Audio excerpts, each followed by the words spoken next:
The new meta game helps me a lot because I love playing the bruiser or tanky types. Yeah, right now it's bruisers and tanks because of the defense. SGs are so strong. We are carrying a bit more than before, and we're playing like bruiser and this kind of champion. There's a lot of strong champions, but they're being banned out quite often, and I don't feel that top lane has quite as much influence as before. It's quite interesting for me because it's a bit different. It's less proxy farming and more sort of roaming and helping your teammates. That's how you get an advantage from top lane, I think. My champion pool got changed a lot. You cannot really play any AP top lane right now because you don't have enough damage. Well, in this meta, I didn't really have to pick up a new champion because I was already known for playing bruisers like Renekton. I'm currently using Riven more often top. I really like it. It's just super fun to play her. I think one thing that rose in the meta is Malphite. Like, he was still in the old meta, but right now I think he's really good with AD. And I think he's incredibly strong with that. Wow, there's Shyvana, Mundo, Renekton is up there. The sustained champions and Shyvana mostly. So it's right now pretty cool for me. I like to swap it around a bit, so I have a bit more fun and I enjoy it more. Yeah, I love it. In the early game, you get a lot of room for plays, and in the later games, you get to just dive in and go balls to the walls. Hello again. We are joined by Amazing after that win versus Millennium. Great job. And I want to ask you straight off the bat that you guys were going for that lane swap, 2 guys in the top lane, despite the changes. So why did you go for that in this case? Well, we don't consider Millennium a coordinated team. So we just swapped into top to have some coordination from our side, and they had to answer it, and they didn't really do that. Like Shen had a decent farm, but we got outfarmed by Renekton. I outfarmed Pantheon by a landslide, and I was far ahead of him, especially in XP. So that was our thought process behind it. We just forced coordination out of them. So despite the 4.1 changes, obviously the big buffs in the top tower, the bottom tower, we were expecting the bottom tower to want to go down first, but instead you obviously went down and helped out your top laner considerably, or bottom laner as this was the case. Was it all in the plan? You just like, despite the buffs, despite the changes, you still felt comfortable taking that top tower first? Well, we have a really good bot lane in terms of tower pushing. Like, Forgiven has always been one of the best tower pushes that has seen the game yet. I don't know. And therefore, we really feel confident in lane swaps since mostly we have good coordination when we do it. So, yeah, the comfort was on our side. Yeah, so you focused on that bottom lane, and maybe some people thought that you would focus on that mid lane because we've heard that Talon can be a counter to that Kassadin if he gets going, but you guys didn't seem to think so. Can be a counter, but he needs some jungle pressure, like from level 1 to 6. If he doesn't get a kill onto Kassadin, or maybe even 2, he won't be able to shut him down ever, so we don't really, we didn't really think about that matchup too much, and I think that counter was also comfortable in it. And it seemed to me that one of the big turning points in the fights was when, for some reason, Kerp just went channeled completely for Unlimited, way back. Used everything on him, used his ultimate on. You guys all piled forward. Were you just expecting him to go for that? And I mean, you talked about how you knew they were uncoordinated. It just seemed they didn't know really where to focus. I did not even know that Talon was going in. Like, I didn't expect it. I just saw him dying, like, suddenly. I don't know, like the uncoordination basically showed there, I don't know. Maybe it's just Kerp having a bad day or something like that, but I don't know, like that just seemed really off. And following up on that, obviously, there was a point where Aranea did the man drop, as he's now known, the drop onto you guys. He actually jumped onto you on the tower when Unlimited and Forgiven were in range. He didn't go for them. Were you surprised by this? I mean, you were on the tower doing the basic attacks, and he jumped on you instead of going for the AD carry. Maybe he likes me, I don't know. What I also wanted to ask you about in relation to those picks and the Pantheon on the other side, is there a time during the game where you look at the items and you realize, whoa, I am incredibly tanky right now, and Aranea just isn't at all? And what does that make you do if you see that? Well, we actually, prior to this game, we watched the replays, and we always saw Aranea getting behind in his builds for some reason. He has some odd early game-ish builds where he rushes Ninja Tabby or something like that, which I don't really understand, but that's not my issue. I'm just trying to farm up, and then at some point I just see, like, I have a, what did I have? Ancient Golem or something like that, Sunfire and a Randuin's, and a Sunfire. Well, I knew that I could go into every team fight and probably get out again, which is something that Aranea couldn't provide for his team. And of course, you're now 3-2 in the LCS. You're playing Alliance again tomorrow. You've already got 1 victory over them. How are you expecting it to go now they've picked up their first victory this morning? I expect a win on our side, but I don't want to corner myself. So I'll just see what happens and take the game as it is. Yeah. Well, thank you very much. Confidence coming out here from Amazing after that win versus Millennium. And now let's send it back over to Joe and the Fisho for the next match.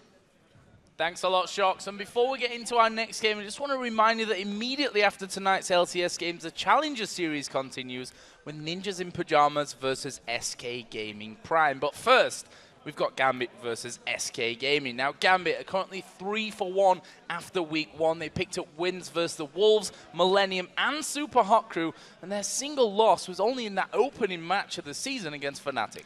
And I think we can agree, losing to Fnatic is not exactly making you a bad team. No. So Gambit overall has been looking in team fights like one of the strongest teams in Europe.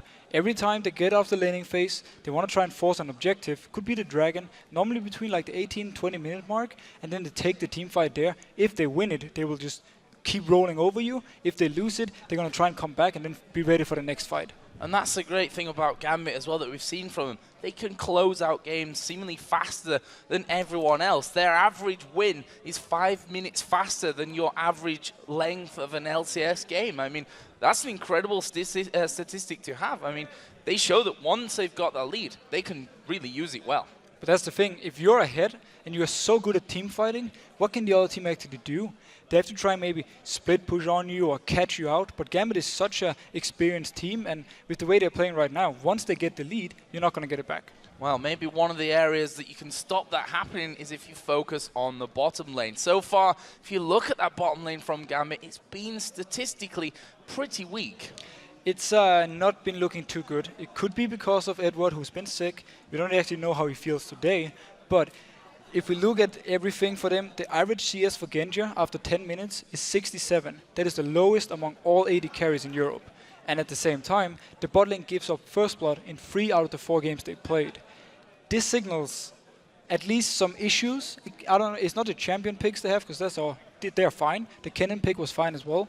But it's generally just the way they play. Maybe they're a bit too aggressive, or maybe they're not too in sync yet.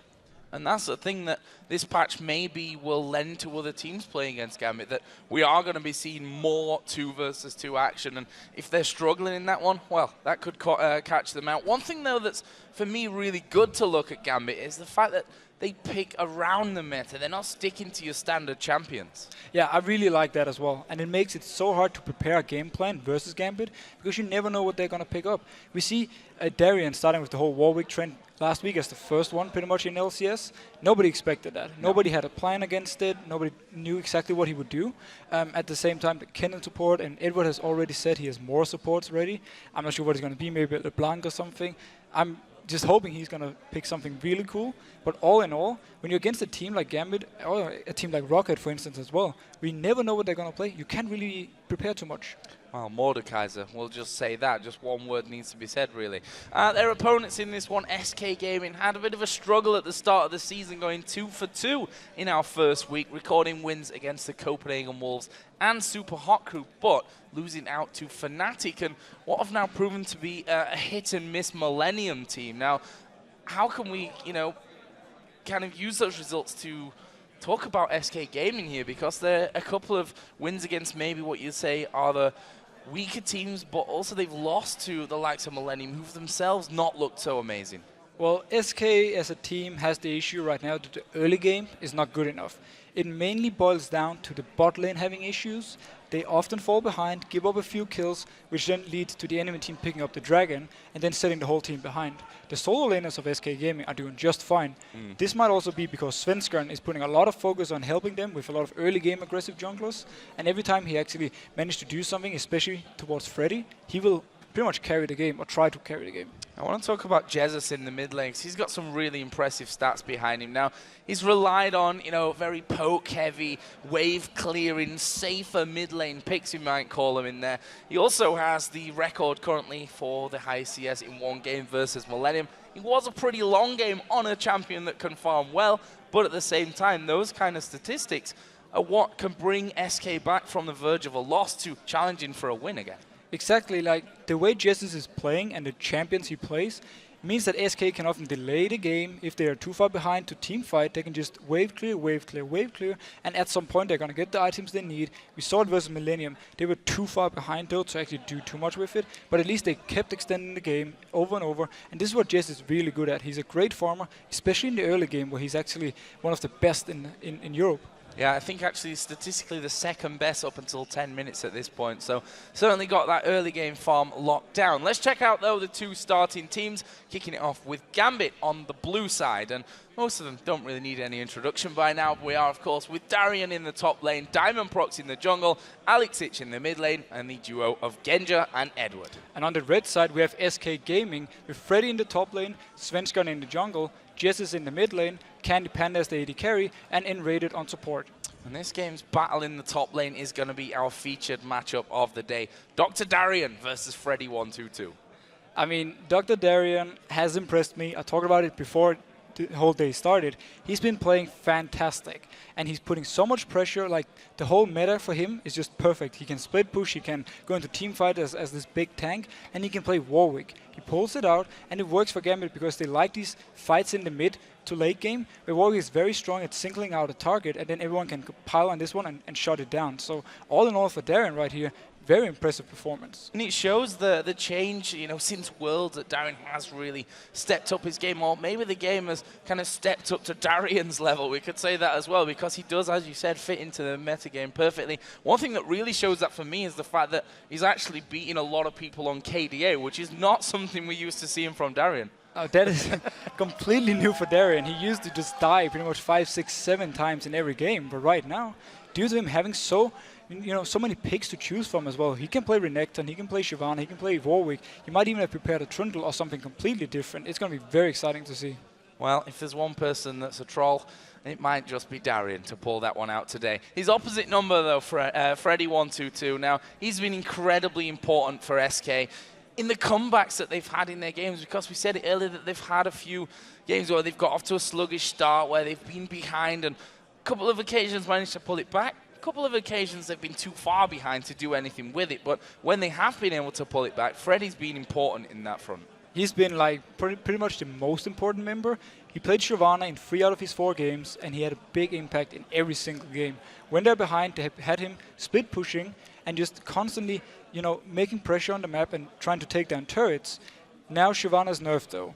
Question is, will SK try and change up the tactic and put him on more, teamfight based top laners, or will they, keep playing the Shyvana and then hope it works for them? Well, we're going to find out. We're into Champion Select here, and are we going to see a Warwick ban possibly? Darian had a big old celebration about that one last week when he pulled that ban out. First one out the bag, though, will be Elise. And we said it already, Svensson, aggressive, in-your-face, early game strength junglers is what he maybe needs to carry SK forward. Exactly, and at the same time, Lee Sin will be open. We know Gambit loves to play Lee Sin. Yeah. And if they can first pick him, if there's nothing else up, it's perfect for Gambit. So I like the Elise band at first, and maybe an Evelyn band. Both junglers actually played. However, we should mention that Evelyn has been hit in this patch as well. The missile speed, the E being changed from magic damage to physical damage. Never mind the Evelyn part, we're not going to see her. I was just rationalizing it for you. But Evelyn, who knows? Maybe not, is what we're thinking. Kayle, on the other hand, banned out here by Gambit. Now, Jesus, up until now, not played the Kayle. On the other side, we did see Alex running the Kayle against Super Hot Crew, where he ended up 9-3-9. And again, Kayle, one of those where you can get to the late game and smash not just champions, but turrets, inhibitors, and nexuses really, really quickly. On the other hand, we did see Vi taken away as well here from Gambit, which has not been Diamond's go-to jungler here, really. He has preferred that Lee Sin pick. But Vi in the new patch with the new jungle items, where she gets more mana back, it's 4% after every camp, is so strong for her, and she can pretty much just rotate around the jungle, clear every camp really, really fast, and get a lot of farm from that. She couldn't really do that before due to her mana issues, so that's why she's such a contested pick right now and actually being banned away. And we saw Kassadin pulled out of this one, and this is the Kassadin that Jesus actually used against Super Hot Crew for the victory last time. He finished 7-0-11 on Kassadin, and there is that Lee Sin ban. And look at the smile on Darian's face there, hands in pockets. What do I pick as first? He's just toying with us now. Oh, he is, definitely. I don't think he's going to first pick the Warwick. The crowd were yelling for it, though. That's why he's actually on it now. Yeah, I don't think that's going to be locked in as the first pick this time around, but the likes of Mundo is open here, and we know that Freddy, if he doesn't end up going Shyvana, which, 4 out of 5 Shyvana games, 3 out of 4 Shyvana games so far, and Renekton, both of those champions you'd expect to feature in here. Yeah, but I think maybe Gambit is thinking about taking a jungler, because they're already 3 jungle bans. If there's something they can take away from SK here, they might want to go for it. Or there's obviously the Dr. Mundo. Or the Mundo, which when I said both champions, I actually was more thinking along the Mundo lines rather than the change Shyvana at this point, and that will be the Mundo locked in then for Gambit, for Darien in that top lane. No Warwick this time around, and I don't think he really minds too much. This still is very much a Darien style champion. This is like go wherever you want, yeah. Whenever you're like get into the mid lane game and you're so tanky they can't kill you, just run in the face of them all the time. Darien loves this. SK now on the other hand, what are they going to pick versus Dr. Mundo? Renekton is not a very strong pick versus him. You have like the pressure early game, but Dr. Mundo will outscale you so hard. Shyvana was the go-to pick before. With the nerfs, will they actually still go for her? Is it still safe enough against this Mundo in that lane, and what else Gambit can obviously throw up to that one? Freddy has, as you said, played the Renekton, but that might not be the ideal choice for him. Will they even think about locking in the bottom lane at this point with everything left on the board? This Tristana pick right here, don't be too sure that it's AD carry Tristana. I mean, at bot lane Tristana. This could potentially be 1v1 top lane Tristana on Freddy. You have healing reduction for Dr. Mundo, and you have a lot of early game pressure on him because of your range. You can just poke him out and you can free farm. I love this pickup if they do go top with it. And your range is only getting bigger as well. That's even the beauty of that one. As Darien starts to scale up on that one, you just stand further away and are able to continue to hammer away. But the Blitzcrank for unrated as well, we should really touch on that one because an old favorite of his. I mean, the old favorite of unrated, bit weird to blind pick it like this. I mean, we have no idea what Gambit is going to play. He's obviously not going to be able to hook in Dr. Mundo. That would give absolutely no reason for us. So, bit surprised they do pick it right now, but I think SK just wants to see what Gambit is playing and then counter pick it, or they expected Edward to play it. Well, let's see, because one surprising to see Edward go somewhere like Thresh here, have a couple of hooks in there, but the Kennen locked in. Now, this is again a few weeks ago, you might say, alright, that's a Kennen for Alex Sitch surely, but the fact that Edward has now played Kennen in the support role, and the fact that he could still go into the mid lane, although you just wouldn't expect it at this point, will be paired in with the Jinx either way, is what we know. Yeah, and if it is Kennen support, he's going to have a lot of early game, poke towards the Blitzcrank. Blitzcrank has to hook him in to actually do something, but Kennen has a lot of good early game poke, he has the stuns and everything, and if he should get pulled in at around level 6, he can just instantly ultimate, and they can try and take down the Blitzcrank. If you see Israel actually being locked in, so that means Tristana top or mid lane. Tristana top or mid lane, but we were thinking about this one before we came into this week, and that Tristana coming up here, that was a good call, Officio.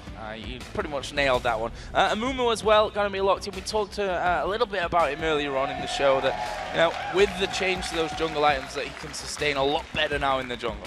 Yeah, Amumu can basically just stay in the jungle and just keep farming. He will not run out of mana, even though he uses all his abilities to clear. So he's actually having very fast clear speed. This will mean if the lanes from SK Gaming can survive by themselves, Amumu can just farm, and once you get to the first team fight, around the 18-20 minute mark, you should actually be fairly strong, and this could signal for SK that they can actually win the first fight.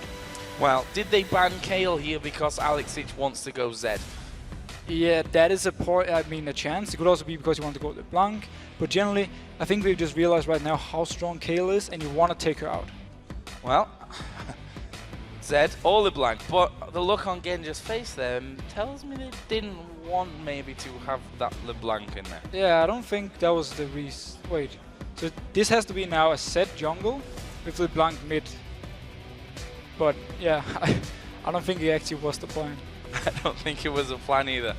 Just looking at how Genji reacted to that one, I think they left it a little bit too late in terms of the selection, so there's going to be a few switcheroos going on in Gambit, and they've got Jinx, so that fits perfectly. On the other side here for SK Gaming though, we've got a top lane. Tristana is what we're pretty much set with at this point. The Blitzcrank and Ezreal lane, Amumu for the jungle. Who are they going to go with now in that mid lane? And, well, we could have maybe guessed it from what Jesus has played so far. Poke heavy, safer in the lane, good escape. It's going to be Nidalee this time around. Now, the SK lineup is kind of weird. You have like hard engage, you have the pull, and then you have your poke with Nidalee. If they go in too early without landing any spears or any poke from Candy Panda, they're not going to do much in a team fight. At the same time, they need Amumu to be very tanky, because he's the only real tank right here. If he dies instantly, the whole backline of SK is very squishy. They don't have any CC to bring except for the knock-up from Blitzcrank. This again, talking with if Amumu is dead. So Gambit will be able to pretty much roll over them.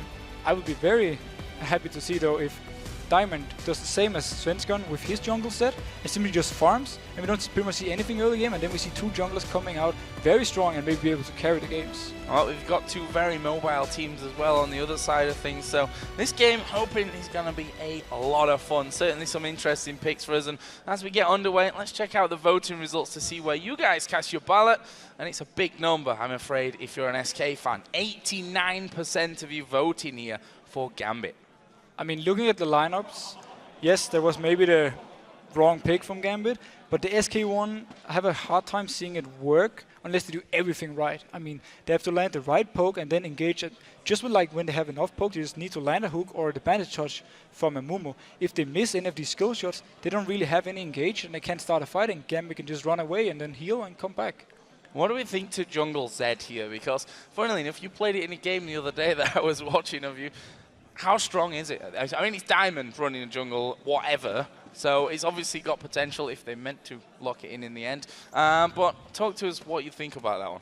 It's strong if you get like a very good start. If you're able to farm, get an early kill or two, then you can actually start going into more mid lane set-ish damage. But if you fall behind with jungle set, you're going to be so useless and not be able to kill anyone. Well, here we go then. It's Gambit versus SK Gaming. Our fourth game of the day here in week 2 of the European LCS. And who knows what this game is going to throw our way. I'm certainly excited to see the likes of Enrated on Blitzcrank here. We've got Zed for Diamond Procs in the jungle. We've got LeBlanc for Alex Ich. So many great things to see, and that's without even mentioning Freddy122. We say, you know, he loves his tanky top laners playing Tristana. I mean, this champ select itself has been so many different picks. Nobody could really predict any of this. A bit surprised SK, or not surprised actually, but SK has the Blitzcrank. They could do the level 1 invade, but due to the fact they have like Nidalee and Amumu who brings absolutely nothing for a level 1 fight, they don't really decide to go for anything. Maybe we might see them try a late invade or a deep ward, but I don't expect it. Well, Svensson could be forced into bandage toss and the spears could come out from Jez, but and something tells them they're not going to risk anything here, SK. They've got what I'd say is pretty much an experimental team comp, and certainly some experimental positions. We'll see how the whole damage or healing reduction from Tristana works out against Darian's Dr. Mundo. Alex, what are you doing? Well, he kind of baited that one in, but he's also baited out his own flash there. Very nice position by Enrated. David must have predicted Alex always goes in there to ward, so he was waiting for him with the Blitzcrank.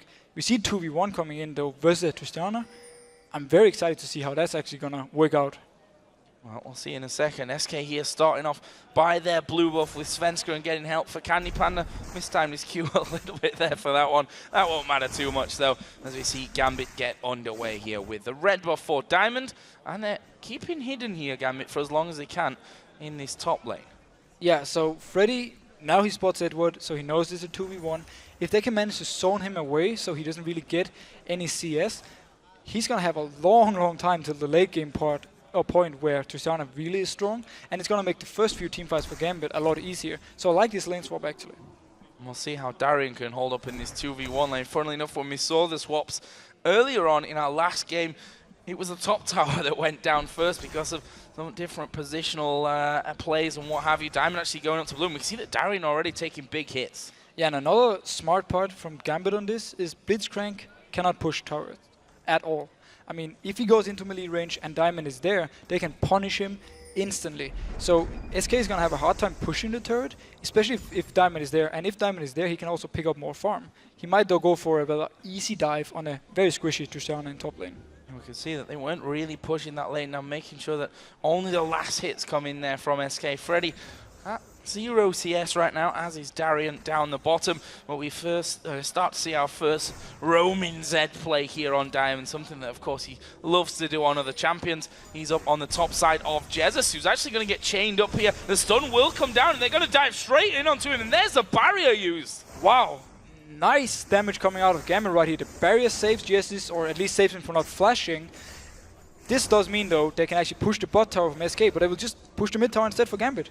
That almost felt as though that was a surprise, or Jesus thought that was just didn't expect Diamond to be there, because he literally just walked away from that one, the chains going off. In the end, obviously only using his barrier, not using the flashes. Darian gets pulled out. He flashes straight back under his tower. Meanwhile, Jesus here being pushed down by Diamond, but again, not quite enough damage to finish him off. But that turret, about half of its damage, its health gone already. Yeah, I mean, Diamond is completely ignoring the solo laners right here. I mean, the side lanes. He's just going full in for Justice. They force the flash, they force the barrier. When Alex hits level 6, he will be able to pick up a kill on Justice alone. Good few flashes down across the board, just as we were saying that Jesus had saved his. He has to use it in the end. Darian, of course, has used his down on this bottom lane as well. We should mention at this point that he does have that teleport in there, so we could see Darian getting involved elsewhere should he be called in. Right now, though, Freddy's pretty happy just farming away. He didn't get dived, and 2v1, Gambit cannot dive him alone. So for him right now, he can just pick up some CS, pick up some experience, and actually in a pretty fine spot. Yeah, not taking too much damage from the poke there of Edward if he, actually lands. See Jesus finally getting back into lane. He's picked up double Doran's blades here as he just tries to pick off those minions off to the side to keep himself as close as possible here in this CS. And without that flash, without that barrier, he knows that he's going to have to be super careful here in this mid lane. And a big issue for him right now is that the lane is pushing towards Alex. So Alex will just keep zoning him away from CS, and the only thing he can do is try and land a spear and then pick up the CS that way. Now that bottom lane, or the top lane now as it is, obviously, with Svenskeren moving into that one. Edward and Genja not pushed up too far on this one, just making sure that they don't push that wave too quickly out there. Genja just getting his last hits in. He's slightly ahead here of Candy Panda in those 2v1s in terms of the CS, and actually Svenskeren showing himself there in the top lane. Diamond, though, may make a visit to middle, but we can see Jesus' position, trying to play it as safe as possible. This will be a very risky dive if they do go for it. I think more he just wanted to counter jungle because he knew Amumu was top lane at this point. He can maybe try and go down bot lane, but they won't actually be able to kill them 2v2. Oh, we can see that bot lane is taking a lot of damage here from Candy Panda as well. Stood right on top of that turret. He's got a good wave of minions here, and with this one may be enough just to take that one down. Actually, Darian just clearing out as best as he can. He's currently 4 CS above that total that Freddy has at 20-16. The ward's coming in behind him. That's definitely a wise choice there to stop to stop Diamond coming in. Yeah, Diamond might move down here, but again, he won't really be able to do anything. And he actually just says, never mind, I know I can't do anything, I don't have a red buff, and I'm not level 6, so my damage is pretty limited. Actually coming over the wall from this one. Will he try and get in? They didn't actually spot him coming down from that one because of the position of the ward, but see that Gambit finally going in towards his top. Wow. Sorry, Genja actually going to get caught out there by Svenskeren's ultimate, forced to flash in the end and use his barriers to not go down. Yeah, Gambit wanted to just force down this turret, but Svenskeren said, nope, not gonna happen right here, I'm gonna try and kill you. And again, flash is gone. When he returns, if he returns down to a 2v2, there's a Blitzcrank hook, might potentially actually cost him his life. Now, again, we slow things down. Gambit holding a 400 gold lead at this point of the game. That's definitely not a lot, but with Diamond here waiting on his red buff, done a lot of counter jungling up till now. 31-27 CS, not a massive lead that he has still at this point, but we get into the dragon kind of territory here for Gambit, and I'm sure as once they take down that top turret, which they almost did during that last push, that they'll start moving towards bottom and thinking about dragon. Yeah, but SK right now has the chance, when they take down this turret, to actually go for an early dragon. But due to Jesus being behind in the mid lane, I actually don't think they will do it. It's going to be a bit too risky, and Alex will have a lot of damage if they do go for the fight. He's not been back to buy yet. The single Doran's ring that he's currently sat on. We can see that Freddy's having to walk back off to do the golems, which are honestly almost taking him down at this point of things. Obviously, he's sat at level 5. Double Doran's blade that he has currently, and Gambit start their invade over towards the red buff, both the duo lane and Diamond in there for that one. Very smart move by Gambit right here. If they take down the top turret, they can go straight into the raid afterwards. If Svensson is there, they can try and kill him. If not, they just take a free red buff and then go down to the bot lane. If they do give it to Jinx and he goes down into the 2v2 lane, big advantage for them. Big advantage, that turret holding on by a thread.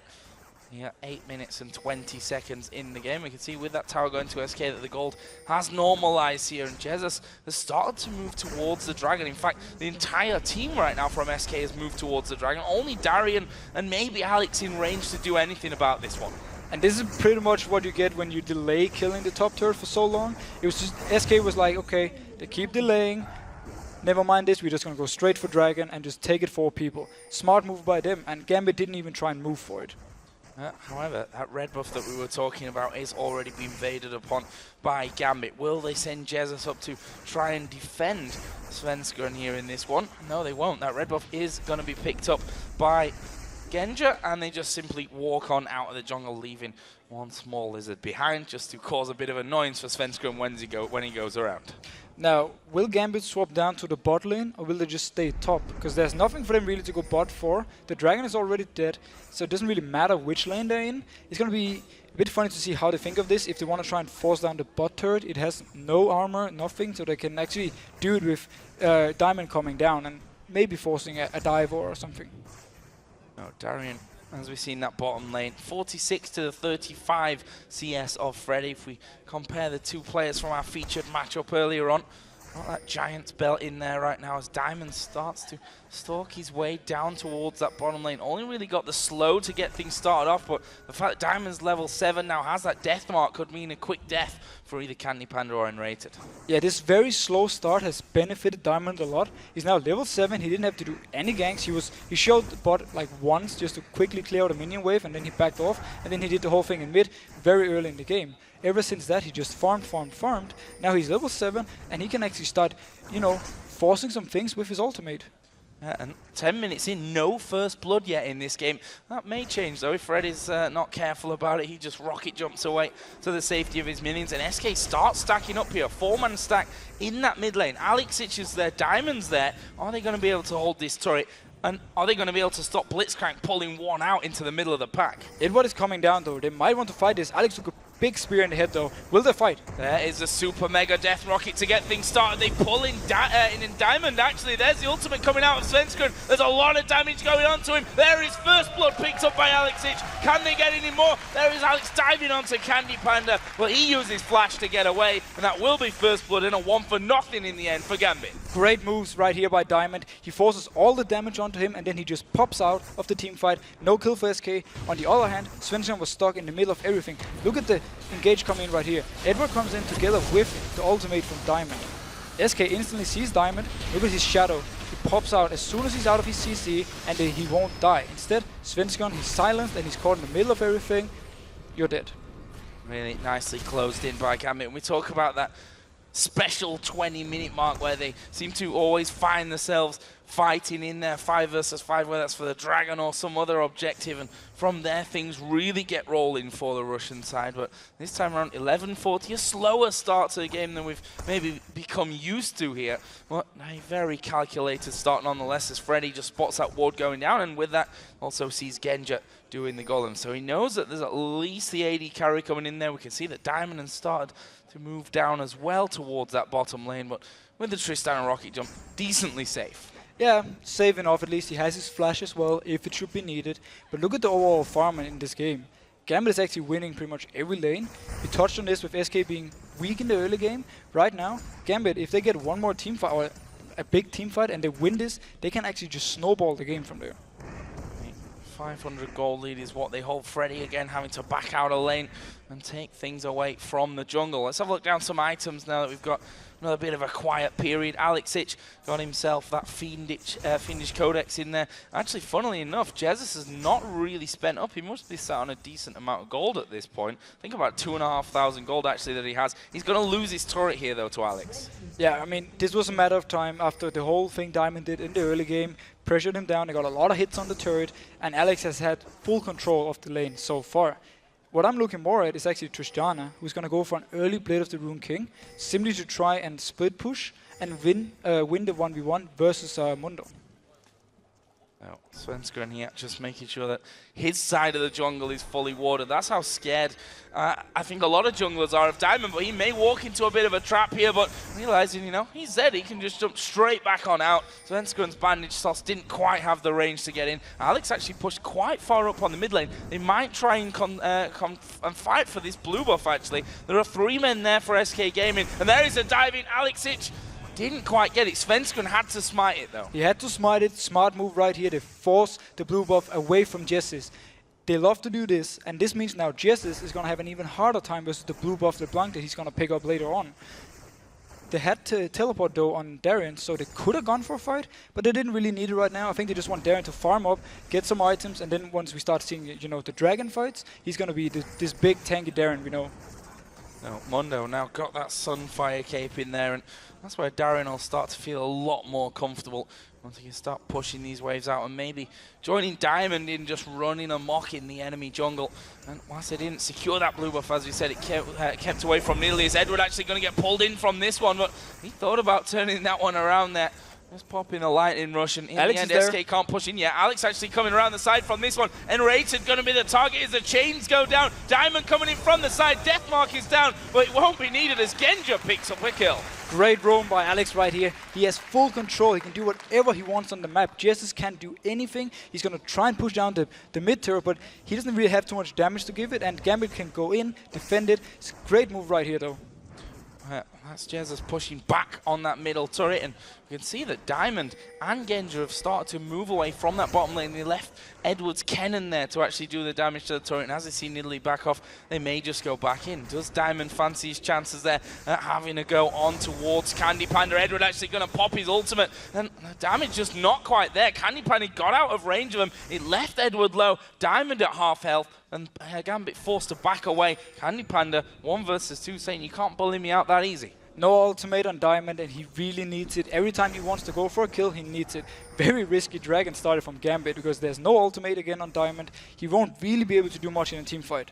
No, they've got Alex there who's got full health, and that may just be enough to scare Enrated away from this one. They've got Candy Panda in that bottom lane, but in the end the dragon resets, and that won't be attempted just yet. I'm assuming that Diamond's going to want to go home here, spend up the cash that he's earned recently, and then get back in to have this fight, or certainly challenge around that dragon. But look at the positioning from Alex. He's got a ward down. He's now behind both Svenskeren and Jessis. But it's only him and Genja right here. Oh, really going for Jessis? Oh, bit of a face check into that one, but using that mobility to get away from things, making sure that he doesn't go down and get caught out and not even hooked or bandage tossed onto in that one. But SK have started off the dragon now. We've got the 2 top laners in the top lane. Darien does have his teleport available if he wants to come down, and just it looks like the sheer positioning here from Gambit has forced SK off. Alex is going straight back up mid. This is so smart by Gambit because Alex has the great position. He can just go up, hit the turret,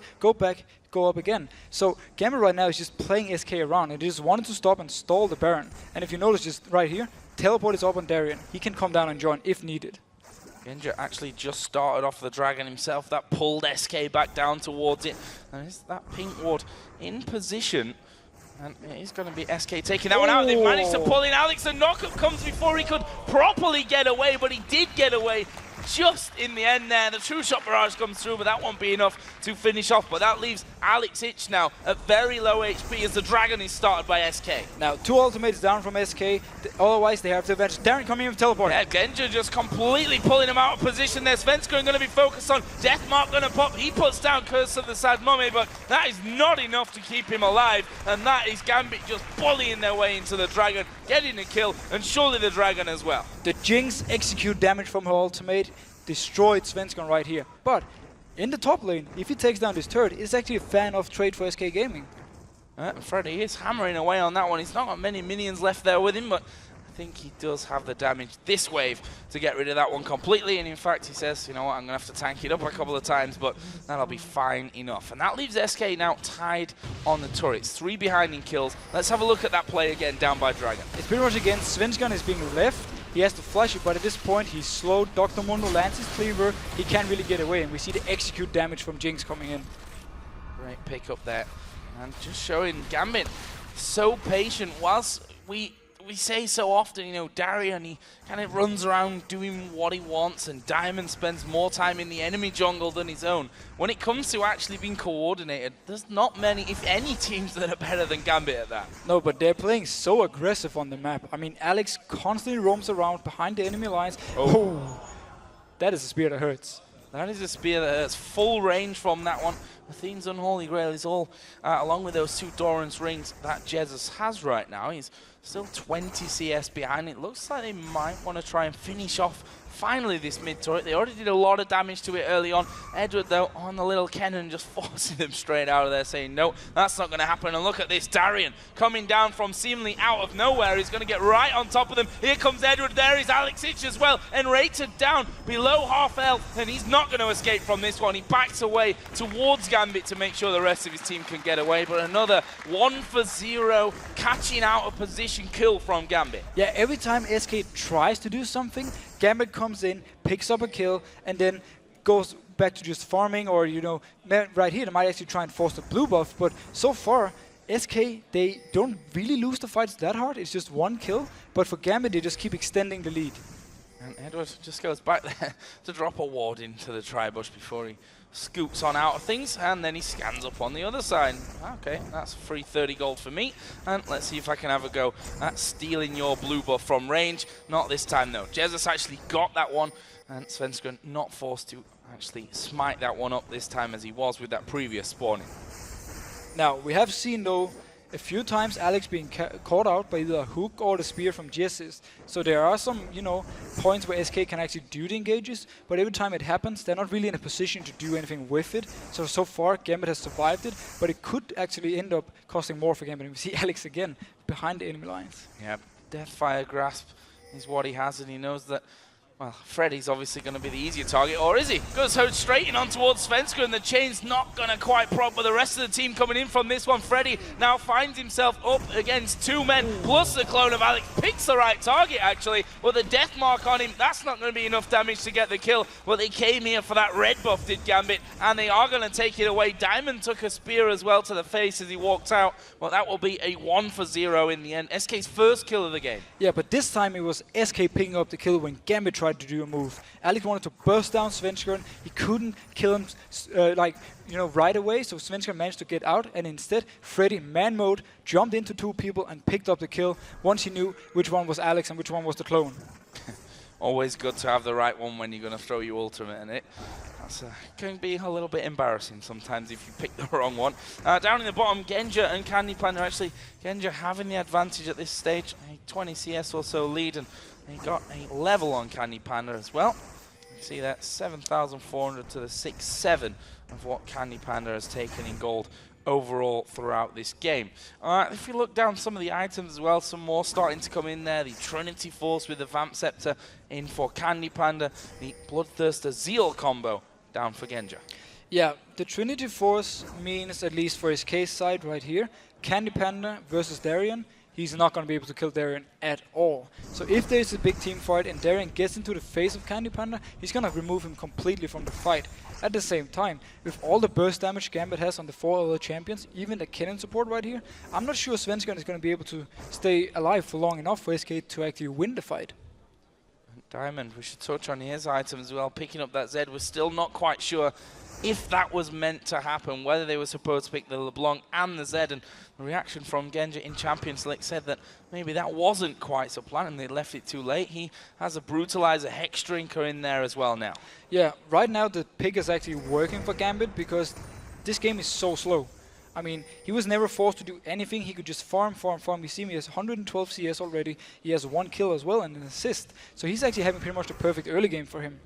Oh, Alex Itchy coming in towards Freddy. There's the DFG. The burst going to come down. Alex actually going back out and is forced to jump away from this one. Oh, very close to falling in the end. Freddy picking right. There comes the super. Oh, no. So close to finishing off Freddy. Somehow he's lived through the burst from 2 men. Now we've got actually Diamond coming in and Edward, but they're actually going to guess wrong here and go towards the wrong bush. Freddy gets out somehow. I mean, this is just a Freddy we've been used to seeing also from last week. He's just him versus 2 or 3 people of the enemy team. He survives the burst due to his barrier from Alex, and he actually almost picks up the kill.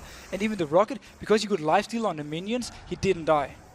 So SK have finally got rid of that middle turret. We've been talking about it for quite a while. It finally does go away. Speaking of Diamond and Darian, we talked about their go wherever you want kind of mentality. They were actually behind SK Gaming as that all went down. Are they going to try and close in? Tristan is actually further up that mid lane, and Diamond has already taken a bit of damage. That will force Gambit to kind of position around and get back on their side of the map. Dragon is on the map though now.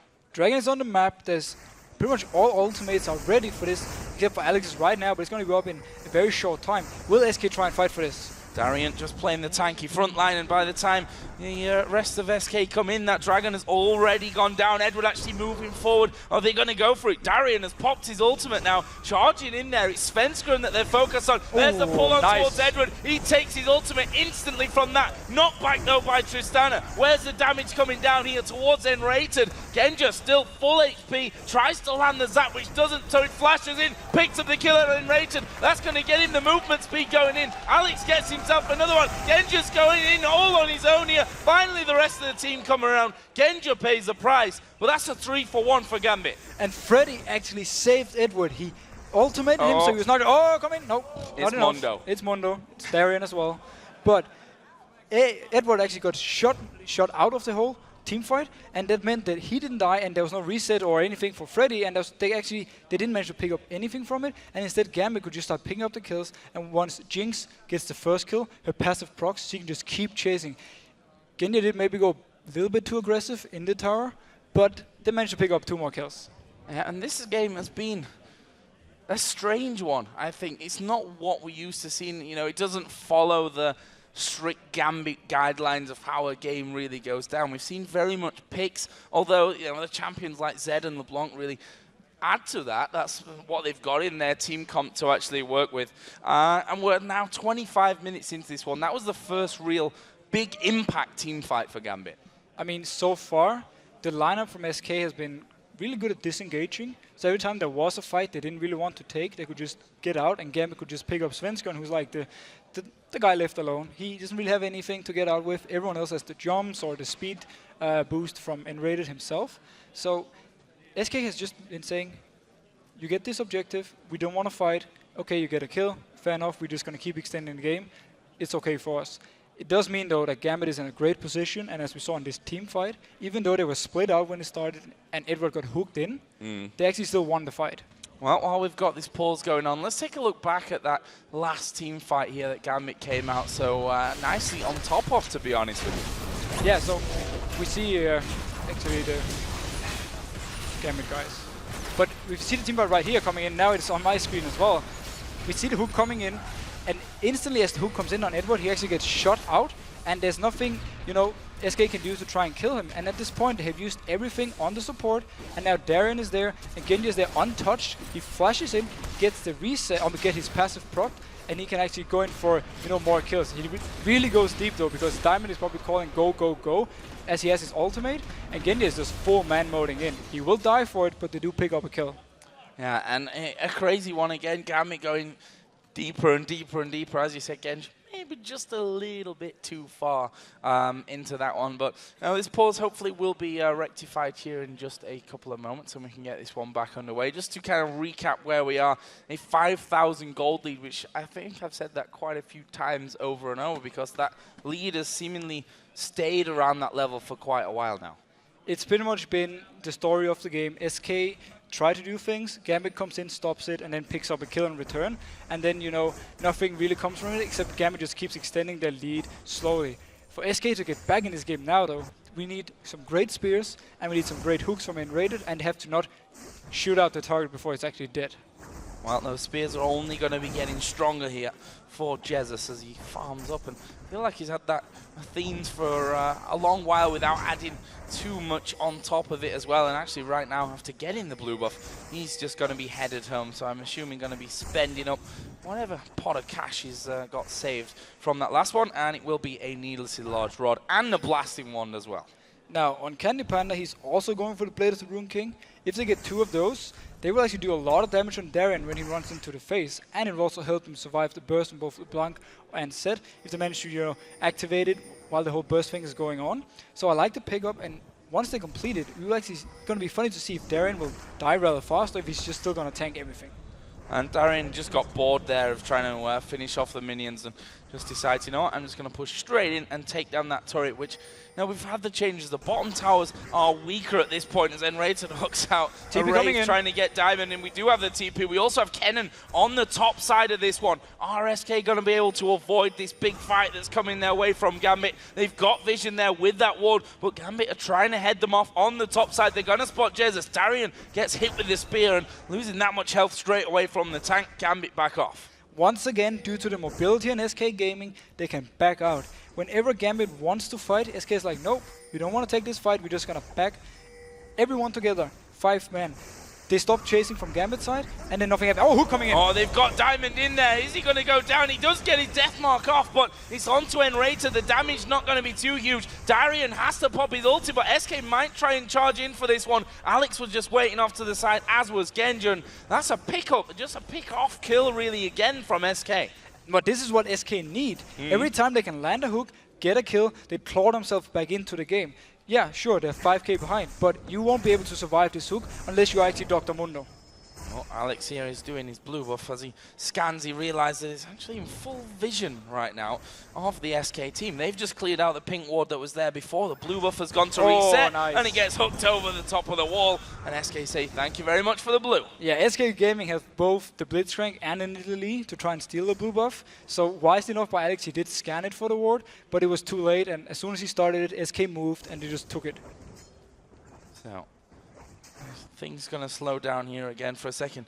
Alex, as you can see, just trying to move his way around, check for any wards going in there. He's switched over now to that sweeping lens, which obviously gives him the ability to set things up in a brush and check if there's actually anything there with him while he goes. Yeah, Alex is definitely gonna keep doing what he's been doing so far. Just walk in behind the enemy lines, make sure he's not standing in a ward, and then whenever someone from SK walks by, he's gonna try and burst them down. And he doesn't even care if it's Svenskeren or someone else on the team.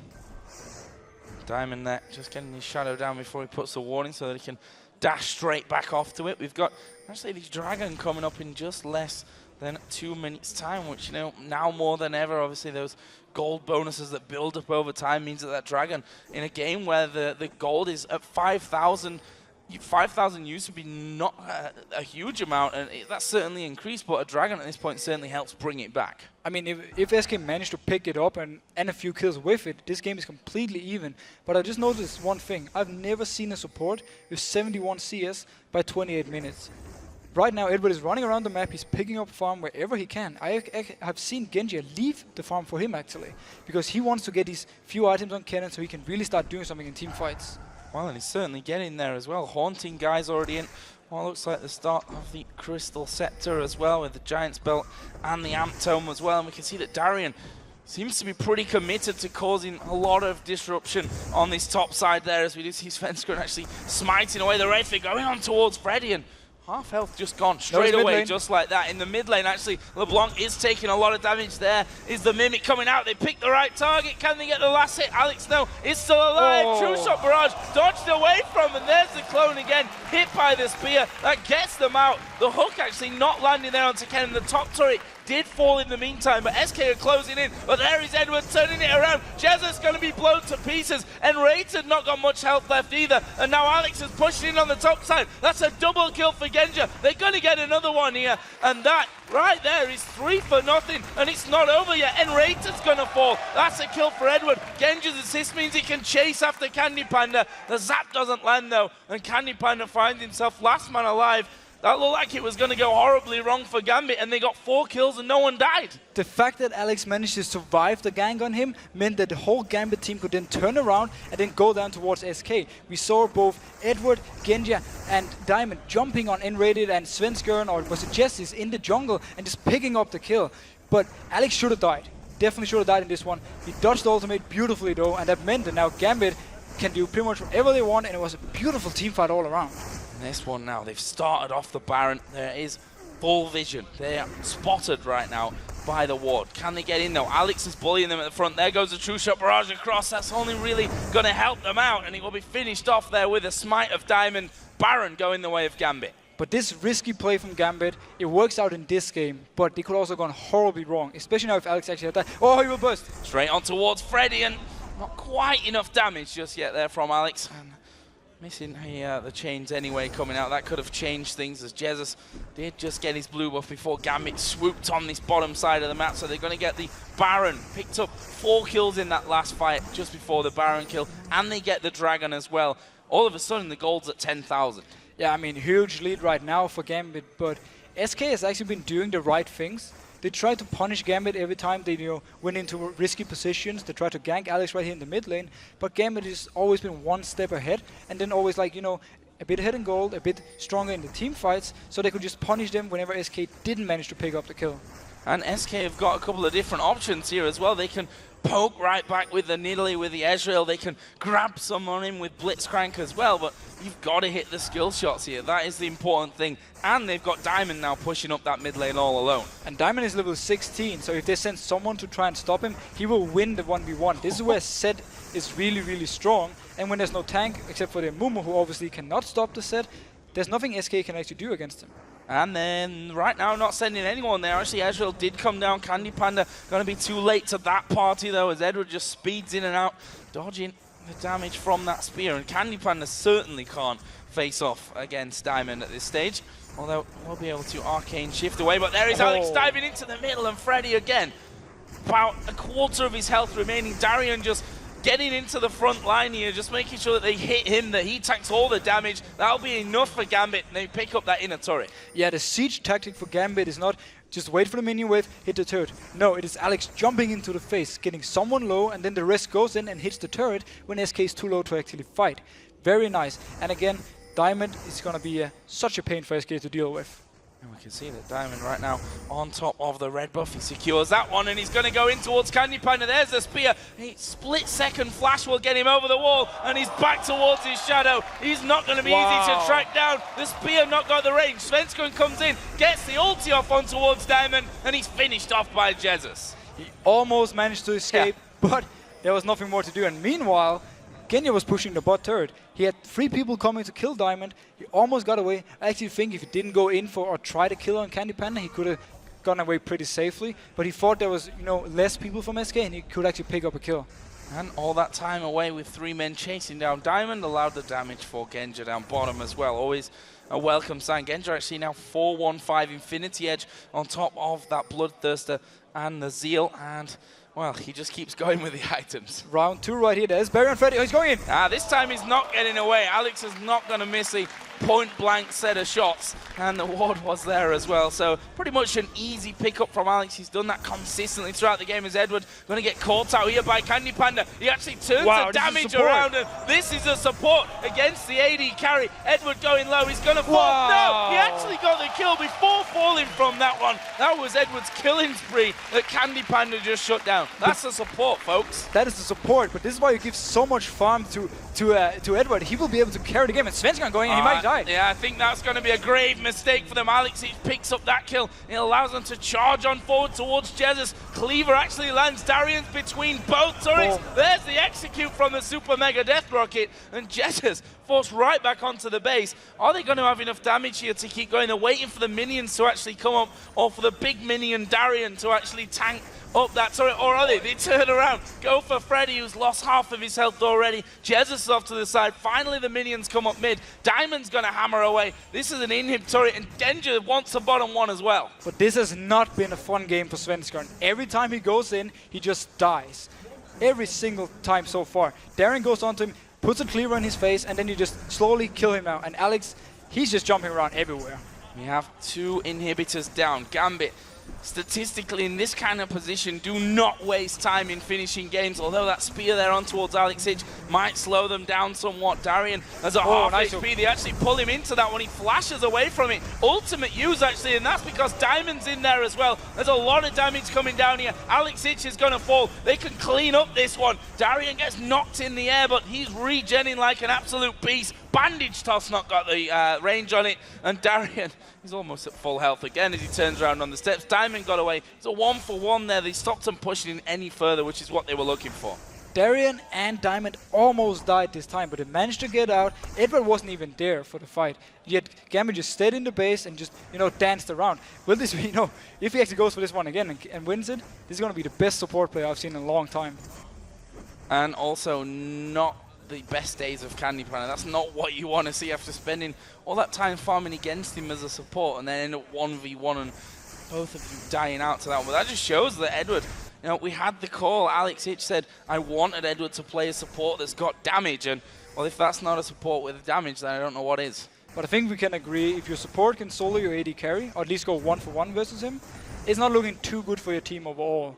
And once we actually see, or if we will see a 5v5, I think as well, like the damage from Edward, the slow he brings in as well, is simply also going to be so huge and pretty much impossible for SK to deal with.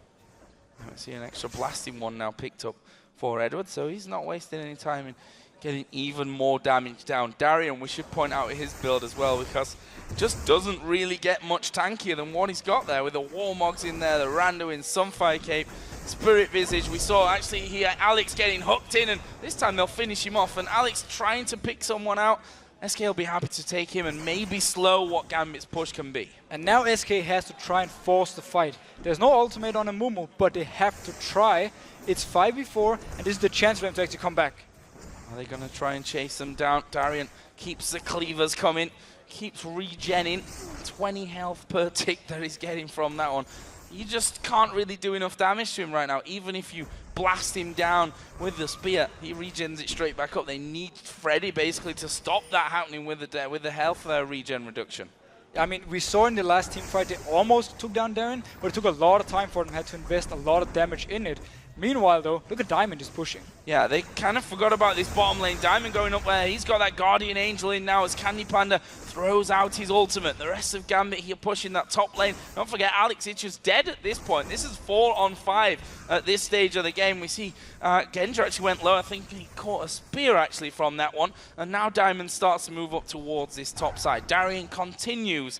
There's plus 20s appearing left, right, and center on him. Tanks a turret, not a problem for him whatsoever. And Gambit can back off now, buy some items, and then go for the Nashor again, and then pretty much return to this and do the exact same thing. They don't have to really loosen the pressure right now, though, because there's nothing SK can do to stop them. But do they want to back off? The fact that Alex Hitch walked all the way up middle into the enemy base tells me that they might just want to fight this one out now without waiting and taking themselves another Baron. More wards just coming down there to try and gain some vision as Darian going to take a lot of damage, comparatively a lot of damage. That's a Mundo, which is probably the same amount of health as most champions that are in the game at this point. I'm not sure exactly how much he's got, but it must be, 4,700 health at this point, as we are going to see there. The ultimate coming in, Deathmark, not enough damage. He gets onto the fountain, no, not enough damage done, but he forces him away nonetheless, and that means the damage is going in on towards the Nexus turrets. This top lane now finally going to be pushed out by Genja as he's got the time. Darian comes back in with that ultimate running. There's the ultimate out. Svensson as he goes on towards Genja, but does he have the damage here to finish him off? Genja just turning around, flashes away. He manages to survive. Now they go off towards Darian. Is he going to go down? He's regenning up, and they've not got enough to finish him up. Super Mega Death Rocket comes through. This time Svensson lives through. Meanwhile, down on the bottom side, Gambit is still pushing. And they managed to take down the inhib while they were chasing up top versus Genja and Darian. Gambit is just running around everywhere on this map, and they don't really want any 5v5 fights. They just want these small skirmishes everywhere, and they're just winning out on it. It's like a very beautiful way, and Candy Panda might go down. Oh, not quite that.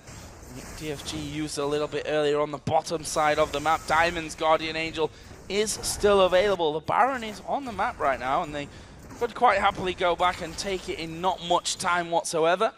And it looks like they may now eventually start to back away from things. The wave's going to get pushed out. Alex Hitch scans to see if there's any vision on him, and he's going to wait for someone to come out. But the fact is, they can't really leave their base right now, SK. They've got minions streaming in left, right, and center. And that was the thing from before. Gambit didn't back off to do Nashor because they knew they had the super minions putting extra pressure on SK Gaming. So there's no reason for them to actually back off. Now they can go for it, or they can just go back in, do the same thing, put pressure on both inhibs, and pick them up, whenever they actually feel like it. That could be in the next 5 minutes. That could be in the next 20 minutes. I mean, Gambit, a win's a win. It doesn't matter how long it takes. We say that so often. And the safest way to do it right now maybe would be to wait, take themselves that Baron, and then start to push Edward, who's now got a Void Staff added into all his other items. Support Kennen, ladies and gents. I just want to see him go in and just melt someone when the team fight starts. And then just afterwards, yeah, I'm the support. What are you going to do about it? He's almost got as much farm as Svensson right now. He's only 20 CS behind that one, and we can see that finally Gambit do move over towards the Baron. Nothing that SK can do here about this. To be fair though, to Svensson's farm, he's been stuck in the base of SK pretty much the entire game. Gambit has controlled the map, and there were always someone in the jungle of SK, so every time Svensson tried to farm, Alex would be there, hit him in the face, force him to recall. And every time a team fight started, Svensson went in, died. So he hasn't really had any chance to get any farm. And that whole time that they were doing Baron, Darian actually was on the steps of the base, just making sure that the minion waves didn't push out, and he's actually going in there onto Candy Panda. And yes, he takes damage, but he's regenerating at 40 per tick. He will regen it really fast, but there was actually quite a lot of damage coming out from there. I mean, Candy Panda, will we see a fight? Yeah, Svensson going in, they get the ultimate on towards Genja. That could be the opening they're looking for here to at least defend the base, but Freddy at the backside gets a death mark put onto him. That's half of his health gone. Edward picks one up. There's the execution as well from the Super Mega Death Rocket. And SK now left with 3-man, but Gambit, they're not super healthy here. If they can hit spears and some Qs from Ezreal, who's now been finished off, surely this is going to be game. We see the second Nexus choice taken. Darian actually getting pulled in. Triple kill for Genja. The auto attack landed. There's the Nexus turrets down. Gambit push in with the Baron, and they push in on towards the fountain. There's a 5-man team, and they might get away. A couple of them do. The Nexus turret goes down, and the Nexus itself falls. Gambit, in 42 minutes and 9 seconds, finish off SK Gaming. Yeah, I mean, at this point, Genja was left untouched in the back. He just flashed out from the Amumu ultimate, and then there's no follow-up damage on him, and he just went in whenever, the fight settled down a little bit, and just picked up kill after kill, got his passive, and, just kept steamrolling, as we actually saw him do early in the game as well. Something tells me that a few of you with the hashtag LCS Big Plays might be talking about that little fountain dive there by the end of things. They lost a couple of men, but I don't know if Darian was one. Yeah, Darian did actually die, by the way, for the first time in the game when he went onto the fountain there. Totally ruining his KDA. I mean, but this is just the new Darian. He doesn't really die anymore. He just runs around. He puts so much pressure on the enemy team, and he's so annoying to play against, because whenever you want to do something, you have to keep in mind that there's a Darian running around in a different lane, pushing down something. And even if you want to go kill him, he's Dr. Mundo. Yeah, his regen there by the end didn't really mean you could take him down. Even if you hit the spear, the Ezreal was hitting everything. If you pulled him into the middle of your team, he just wasn't going to be dying. The fountain did have the damage right at the end to give him his first death of the game. But that was a bit of a different style to what we've become used to from Gambit, I think we can say. We did have that fight around 20 minutes, but it almost looked as though that wouldn't really come, as though SK almost forced that to happen in this game. Gambit were definitely playing the pick game. I mean, this was just two combos, one who wanted to pick the kills, pick the fights, and the other one who just said, you know what, we don't want to fight, we're just going to run out. Gambit constantly tried to set something up, they constantly tried to fight, but SK just kept disengaging, and that was why we had this whole a bit weird mid-game when nothing really happened except for one kill here, one kill there. In the end, though, SK tried to change the tactic to catch out Gambit. It worked for a little bit until we actually had the one on Alex where he managed to survive, and then Gambit just collapsed on them, took the Baron afterwards, and then he just pushed on to the base. So Zed in the jungle then. We weren't quite sure whether they meant to actually pick that one in. I hope we'll find that one out later. But how did you rate it, actually? Diamond had a couple of moments where you think maybe went a little bit too deep in there, but also, I mean, he ended 3-2-6, not a massive scoreline, but his farm was constantly high throughout that game. Yeah, he did the thing he needed to do on set. Like, he got a lot of early game farm, he got an early game kill. He pretty much ignored the solo lane. I mean, the solo lane for Darian. Yeah. He just said, you know what, I don't care about us losing the bot tower, I just want to farm. That meant that once they got to the fight, he could start picking up targets. That was smart. Alex, for me, though, if you look away from Genji's score and Genji's team fight in this game, but if you look at Alex, he was constantly behind the enemy line, making plays.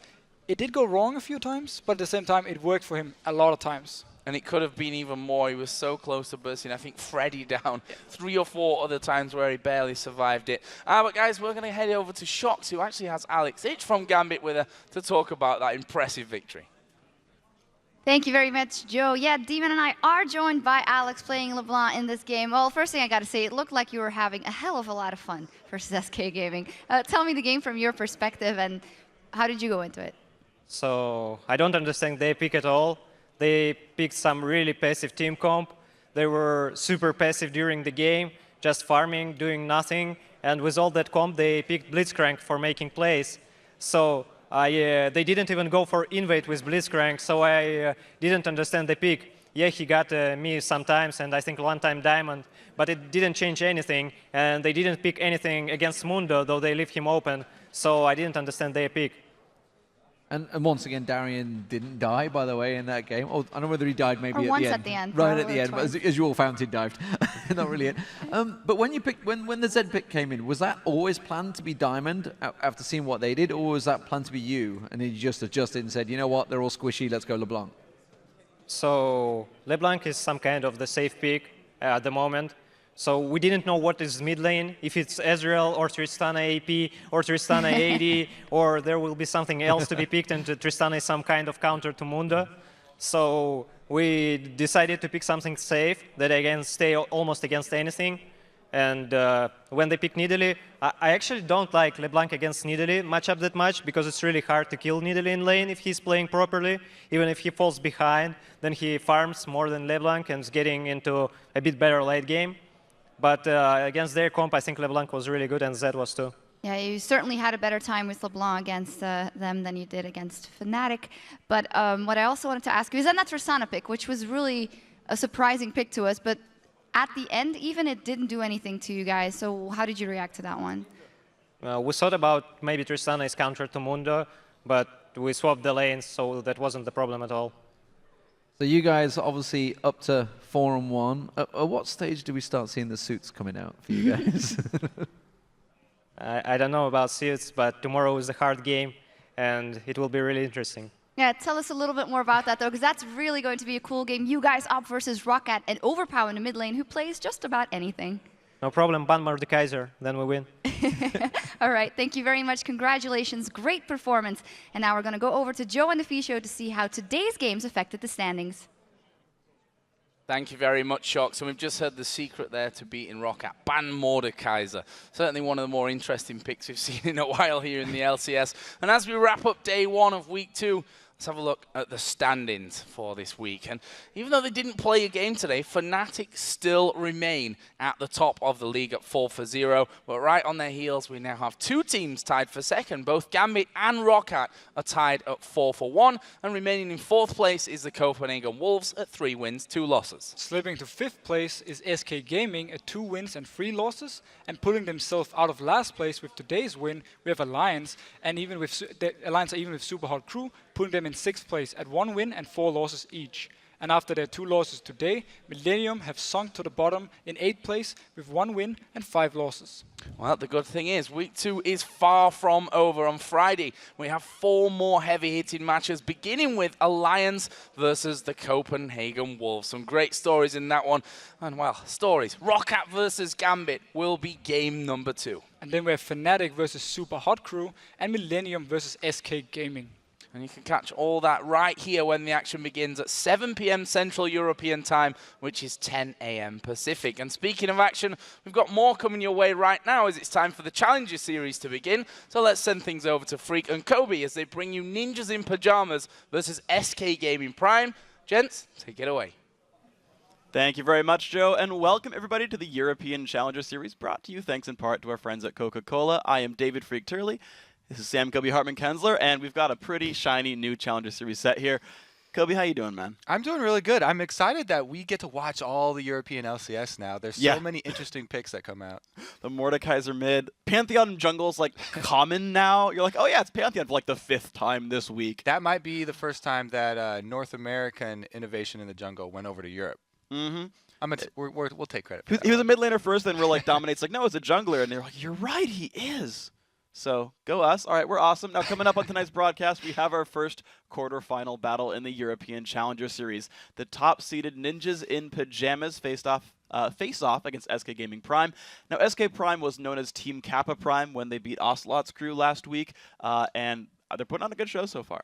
Yeah, I mean, while last week's games were a best of 1, tonight's games, the quarterfinals are a best of 3. So the winner's going to move on to the Challenger Series semifinals. Yeah, and of course, because I'm a big believer in visual reinforcement, let's take a look at the European Challenger Series bracket. The top of the bracket is tonight's battle between NIP and SK Prime. Now, they're going to face the winner of tomorrow night's quarterfinal match between Tick, Trick, and Duck and Storm Games Clan. Now, in the semifinal round, that match, that's going to be February 6th. And then in the bottom half of the bracket is the number 2 seed and former LCS participant Meet Your Makers taking on Eyes on You next Thursday, January 30th. And then on January 31st, it's going to be Cloud9 HyperX Eclipse taking on Pulse Esports for the last spot in the semifinals. And while the winners of these 4 matches will earn the right to move on to the semifinals, the losers don't go home empty-handed. Not only do they receive Challenger Series points and cash as parting gifts, but they'll get another shot at the Challenger Series in a couple of weeks when the second Spring Series kicks off. For all the information on the Challenger Series, just go over to lolesports.com, pull down the menu under Leagues and Tournaments, and then choose the EU Challenger Series. Okay, so now that you guys know what's at stake, let's get to our first game of the day. It's, again, the top seed Ninjas in Pajamas versus the 8th seed SK Gaming Prime. Now, for NIP, tonight's BO3 is another step in a long journey to reclaim a spot in the LCS. I'd say it's definitely been a few brutal months here for the Ninjas in Pajamas. They finished tied for 2nd in the EU LCS summer regular season, but before losing both of their tiebreaker matches, they dropped down into 5th place.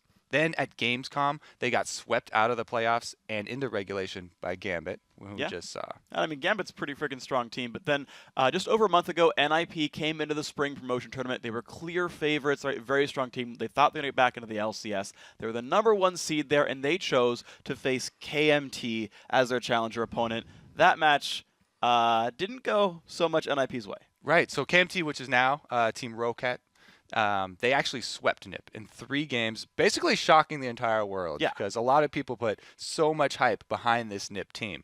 But, you know, maybe now that Team Rocat are 4-1 in the EU LCS, NIP can feel a little bit better about that loss. Don't take it so hard. At least they lost to good players, but certainly, yeah, Rocat a real surprise. NIP, unfortunate. But, you know, with NIP, they're looking to avoid another loss to a top challenger team. They're going to face SK Prime tonight. So like we said earlier, SK Gaming Prime was known as Team Kappa Prime last week during the play-in round of the Challenger Series. And that was pretty good week for them. They came in as a 10 seed and crushed the number 3 seed in their first game, and then in their second game they upset Ocelot and his Gamers 2 team to advance to the quarterfinals. Yeah, that was a fun team. They ran the Trundle top Yasuo mid and used Pillar plus Yasuo ult to engage fights. They're a crafty bunch. I'm looking forward to what SK Prime pulls out here.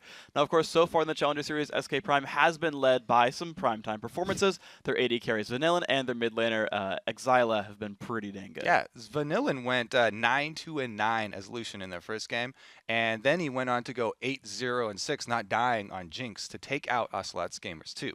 Their mid laner Exila also had some really good games. He's gone 13-6-14 on both of their wins. Yeah, so of course SK Prime have put together a pretty good roster of players who are putting on good performances, some interesting strategic stuff. NIP, though, are interesting because... I mean... So, what were you going to say? Oh, there's just so much hype around them. They were supposed to do so well. They're supposed to already be in the LCS. It's all these Lemon Dog, ex-Lemon Dog players that feel sort of entitled because they were in the LCS, and they were at the top of the EU LCS for a while. Yeah, you've got Zoro Zero, Nuke Duck, and Mithy, all of whom played for Lemon Dogs, right? Did a really good job. You've got NIP Freeze, actually sticking with the NIP roster, playing with these guys, who has been sort of just hyped up as one of the best AD carries in Europe. I feel like... you know how like the rumor's been like Europe has the best mid laners, like North America has the best AD carries? Like you kind of hearing that like throughout season 2 and 3. I feel like the European AD carries are like really freaking good there, right? Mr. Rawls is up there, like Freeze is up there, Creatin's crazy good, Reckless, like Forgiven has really impressed me also. He was such a good replacement for Reckless. Like a lot of the people are even saying, you know, at least same level. Yeah, so bunch of really crazy good AD carries, guys. We're getting Champ Select up for you guys in just a minute here. And NIP, as we talked about, one new thing for them as well is, if you didn't hear, their jungler Hercubot had retired, and now they've got Eamon here to play in the jungle. Is he 16 still? 16-year-old Swedish player. Actually, when Super Hot Crew failed their promo against SK, they were going to play the Coke League, and they picked up Eamon. And then they got in the LCS, like, oh, actually, you can't play LCS. You're Wait 16. a second here. So then NIP just grabbed him. Was like, great, this is fine. We're good to go. And so, of course, here we go into Champ Select. NIP, first pick and ban blue side. Again, a best of 3 here in Challenger Series. They've banned out the Wukong right away. Yeah, talk about innovative junglers here. Wukong, not played a whole bunch in the LCS, but man, is he a strong up-and-coming jungler, especially with these 4.1 changes, where the Lizard Elder, Spirit of the Lizard Elder, now also will give you returns on health and mana in the jungle. Yeah. It only serves to help Wukong and Pantheon, these junglers that they use mana and they do a lot of damage. So any jungler that did a lot of damage got a boost from the last change. Yeah, they can just spam all day in the jungle. I remember actually you and Jack playing a bunch of Spectral Wraith and Mumu at the very beginning of the season and just ignoring the team and spamming the jungle forever. That clear time is very, very fun. But then you lose out on ganks if you focus only on farming, so unimportant. You still have to balance. Nope. If I'm the highest level in the game, I did my job. True jungle style. True jungle style, ignore team, acquire farm. Kale Elise banned out as well. The support Annie dropped away from 6. So 4 bans coming through. And the thing is, like, NIP still has a whole bunch of like high skill players ready to go. And the thing is, they've been able to play in darkness too. Like, I actually wonder how good SKP's scouting is, because their Elise and Kale are just very typical bans right now. Yeah, the only typical bans we're not seeing is Mundo and Shyvana. And with a top laner like Zoro, if you give him one of those champions, it's going to be really hard to deal with in the end game. He's also known for creating problems mid-game, even like with something like Renekton. Shove up his lane, roam down to the middle, and create havoc for the rest of your team. And we'll see what they go with here. Yeah, I mean, no top lane bans. So top lane is free for all now. This is going to be exciting. And Nukeduck didn't get many of his assassins removed either. Right, Talon, Zed, like any of those guys are still there. Fizz still up as well. Looks like they're looking at the Lee Sin for first jungler. We've got Vi, Wukong, and Elise all banned out. So 3 jungle bans and a Lee Sin picked up first for NIP. All right, Lee Sin, very versatile jungler. Probably going to go into the jungle, like we said. Zoro's got his pick of top laners. If you have everything open right now, I don't think that your first choice would be Lee Sin, so probably will be a jungler. Could be support. Could be see support. It once in a while. You're right. You're right. Actually, unlikely possibility as well. Yeah. Okay. So here we go. Only 1 support ban coming through, and right away the Jinx locked in for SK Prime. That's all kinds of fun for them. Thrash here to support as well from 6. All right, nice duo lane right here. Everybody always talks about the main 3 supports and the main 3 AD carries. Picking 2 right off the bat. This is a really good pairing for Jinx because she gets the escape that she does not have in her kit, the Lantern. And with the combos being harder to land now in this patch, your Flame Choppers take a little bit longer to arm. Going with the Leona or the Annie that would love that double stun combo is a little bit harder to pull off. So going with the safer route here with Thresh, I like a little bit of adjustment. All right, so there we go. We're going to see these guys come in here in NIP. Ooh, looking for a little bit of something different here. Now, Freeze has been playing a bunch of Sivir on live of late. His top 3, Jinx, of course, stolen away Sivir, but also Draven. A couple players have been picking up Draven in the recent past, and I know Double have called that Draven one of the few champions actually laned well against Jinx and Lucian. So he's going to save that for now, see where it goes. He's actually one of the only Draven players back before when the bleed was still in there as well. So one of the first ones we adopted, I suppose. But NIP going to lock in the Leona support, the Renekton top lane there. We talked about Zoro making plays with him. He's got it. So Renekton, not really touched in this patch. He's still just a complete beast up in the top lane. And like we said before, Zoro is one of the top laners that not only will he beat his lane, but then he's also going to look to invade your jungle or swing middle and take that lead from top lane, have it actually affect the game, which is really hard to do as top laners. We always talk about them being stuck up on islands. He does take the time to try and influence the rest of the game. Yeah, I think the Chinese teams did among the best at kind of pulling their top laners down. I used to see that a lot from these guys. But the Trundle and Shyvana both picked up here. My guess is that's actually top lane Trundle there. They did run this last time we saw this. Mozilla had a fun matchup. He was fighting Riven that time, but even still going to have probably a good time with this one. And Nukeduck is going to get himself a LeBlanc for the blind pick mid. Yeah, so that Trundle that you were just talking about, it's sort of popular in Europe Challenger scene because of the one team, the Cloud9 European Challenger team. Yeah. Their top laner like loves Trundle, and so since they beat a lot of these guys in scrims, and everyone, all the other top laners over there are kind of like, yeah, Trundle, we need to get on that. It's like the second coming, like after the Warwick top lane. It's probably going to be the next up and coming thing is Trundle top lane. He'll be super popular. Yeah, and as soon as, you know, if Cloud9 Eclipse makes it to LCS, they play their first game, Trundle gets banned, he's going to be like, yeah, they banned my Trundle. He's going to be a trendsetter there. NIP freeze, though, still to make his last choice with this one. Looking for Lucian here. So Lucian, Leona lane versus Jinx Thresh. Mid lane LeBlanc, and the lineup is here for NIP. It's an exciting matchup here. I mean, I think the advantage for SKP would be in the ganks, because Lantern-assisted ganks are one of the few lanes that either a Trundle or Shyvana, whichever one ends up in the jungle, can actually pull off. Yeah. Meanwhile, if there's no jungle interference, I really like the Nip duo lane here, because while the Leona and Jinx combo is a little bit harder to pull off with the stuns being a little bit further apart, Leona Lucian still works wonders. If they get an early level 2 and they can go all in on you, it's even hard to get away. You have to pretty much burn all of your summoners to get out of that situation. So we'll have to see if he can start with the Targons. A lot of times we'll see those Leonas get that just so they can early shove the lane, use the execute, and get that advantage.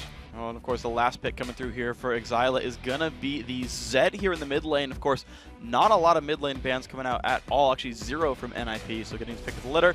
Going to play some Zed up here versus LeBlanc. And just to note, by the way, if you didn't know, Yasuo is global banned right now. We are on 4.1. So Rengar's back, but no one's grabbed it. That's the upside there. Rengar's back. Rengar's back here. But yeah, we're not, of course, the Trundle Yasuo comp can't happen, unfortunately, right now for SKP until we get the hot picks out. But we are here, of course, the end of Champ Select. Pretty fun lineups. Again, you talked about the duo lanes. I actually like Zed here against LeBlanc. It was a champion I was expecting to see from Exila in the first place. Yeah. But you can dodge her Q or R with the Deathmark activation, and then just kind of go ham. I do like it as well because it gives them a little bit of an upper hand if they get to the split pushing game. Zed split push is very, very strong. Going up against this game, I think that's a strategy they might want to go for because they don't have a lot of like hard engage. Their front line here, Shyvana and Trundle, that's more of a disengage, like trying to use the pillar, kite away, or having Shyvana just hard farm, influence the jungle. And of course, I want to kind of look at the rest of these lineups here for SKP. They've got a really big front line there. Shyvana Trundle, right? A Zed can jump in there to do something, kind of Thresh can help pull him out if he doesn't get away in his zone. And then you've got a Jinx there on the back line, ready to just like shoot at people. And we saw from Gambit that like the Jinx was really safe in their game against SK LCS. You can make the Jinx really safe even without peeling for her if you can get the other team running from your front line. So that's what they're doing with the Trundle Shyvana. They're trying to get the other team on the run. When you're going super aggressive and diving all in, then you don't have to backpedal there and look out for your Jinx. All right, well, we'll see if Vanillin can have a good time here, or if Nuke Duck can nuke him out and kill this poor little Jinx. My favorite thing about Jinx, by the way, is that when she dies, her hair makes a heart. It's just so sweet. I like all the little smileys and whatnot she has. Her ult explosion also makes a smiley face. I like those little touches, but we are going to be here. It is top lane Trundle. It is jungle Shyvana here for SK Prime. And we're looking at normal lanes so far as we start in this game. So the lanes look like they're matching up pretty normal here. The LeBlanc is actually going regen heavy, though, not opting for the Doran Ring and going not only Flask, but also health and mana potions. Yeah. If you do that, you have to start drinking your potions early as soon as you take the damage because your health reserve is not that large. And if you wait too long to start chugging those, then it opens up the opportunity for Zed to burst you down. He does have the execute damage with his passive, and you can get into some really dangerous situations. So should be pretty quick on sipping through that Flask. Okay, so hopefully it's going to be all right for Nuke Duck. Of course, we got to say NIP should come in here as the favorites. #1 seed. They just came out of the LCS. Have a whole bunch of star power here, but I don't know. We've seen teams just show up with new players and just surprise the world. My favorite is still just the kind of cool things that Roccat pulls out, right? NIP's nemesis so far here. SKP also one that have brought some really interesting strats out before. I want to see what they play with this time. Well, looking at the duo bottom lanes here, which are going to match up against each other, they've both started Doran's shield on the supports. There won't be the early executes to help shove the lane, and so both of them are opting not to help the jungler with their first buff, just so they can be in lane and try and manually shove it as early as possible. It looks like they're going to match up pretty even here, and nobody's going to get that rush level 2 all-in sort of cheesiness. Wow, level 1 Flay already landing on a Mythy, who did start Doran's shield, by the way. So he's actually... literally just said that. I just wanted to make sure that people heard. I just wanted to make sure everyone said. Yeah, so again, no push, whatever. People show up to the lane, and looks like already it's Freeze and Mythy who are forced back. NIP already on the back foot. I also like the early Nuke Duck aggression. You know, he hits level 2 first and forces Zed back here a little bit. Yeah, unfortunately, he's level 2 as well. Xylo, though, not really trying to do much with this one, but Nuke Duck clearly has a lot of knowledge of his matchup. He's already forcing back, already forcing a little bit of miss CS. And I got to say, that's pretty fun for Nuke Duck, who blind picked the matchup and is at a very early lead. Meanwhile, the other solo lane up top should go to 0-0 in the beginning stages as well. You can see there, he goes for the trade when he's got his Fury Bar stacked up so that he can use his Empowered ability. Until then, he's just looking to keep it from decaying and trying to build it up with abilities there again. So now that he does have it again, he's going to force back Trundle and try and increase that CS. And as they level up, of course, that trade gets more and more deadly. NIP actually back on the advantage here. Look at SKP playing very far away. 0 wards at all for these guys. All the trinkets have timed out, and they have no idea if Lee Sin's coming in. So we are going to get a look at that Lantern gank. Shyvana, you know, everybody knows she has no hard CC of her own, but they don't even have to use the Lantern. Wow, and Mythy flashes in time to not land onto the Flame Chompers there. So just some damage, but a burned summoner spell. A little bit of missed time for SKP's jungler. Yeah, I mean, level 2, he's learned Hook and Flay, pretty standard right there. So he didn't have to even use the Lantern, though. Shyvana got in from the bush and was able to get off at least an auto. Look at that trade in the top lane, though. Mozilla is actually pushing down 0-0, and Ginsu actually does show up, actually only for a ward. Didn't show up for a re-gank, but he's kind of really there for the team pretty heavily. Whereas Amin here just in time to show up for the top lane. The battle's going on 2v2. Jumps in. Mozilla's going to flash away, but the flash returns, and that's first blood picked up by Amin. Oh, there could have been a split second where he could have run earlier. Nuke Duck just does get the chain, but he saw Lee Sin with the tip of that ward. He was already engaged with 0-0, though. 0-0 did a very good job as a laner, setting up the fight with Mozilla and causing him to engage and commit to the fight. Yeah. He used his pillar on 0-0, so then he didn't have his pillar to disengage, burned his flash, and went down. That's a huge win there for Nip. And what a good call by 0-0 as well, saying it's starting to push in. He's going to start going for me. And, of course, they had seen Shyvana bottom as well. All kinds of wonderful things for these guys. Nuke Duck getting through his potions pretty quickly. Only 1 flask charge left. Looks like SKP just shoving the lane so they can buy. You also have to note that the first buy there for 0-0 backing was a pickaxe straight up. So he's going for the Tiamat style Renekton. Very, very aggressive. Going to try and just shove in the lane over and over. Now that he's gotten an upper hand, he shoves the lane in hard and then looks for the roam like we talked about in the beginning. Yeah, it needs a map. Just go down to Italy. You'll find the roam, buddies. NIP still stuck in their bottom lane. Unfortunately, for SKP, they didn't get anything off of that flash going down. So equal CS, right? No return gank just yet.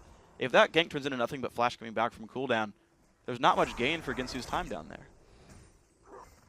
Yeah, it'll have to be a repeat visit there. You always want to repeat your ganks on the lanes without flash because the cooldown is so long now. It's been nerfed several times in a row, Freak. You remember back in the days? Oh man. When you when you could dodge projectiles, pop projectiles. Ah, yes. You just couldn't die to like most champions. It's like, oh, are you trying to Scion stun me to tower dive? Nope. It stuck around though. Flash still, Paramount Summoner. Pretty much everyone taking that. It's very standard here. Used to have 1,000 range, and now it's back to 5-minute cooldown, but like 400 range.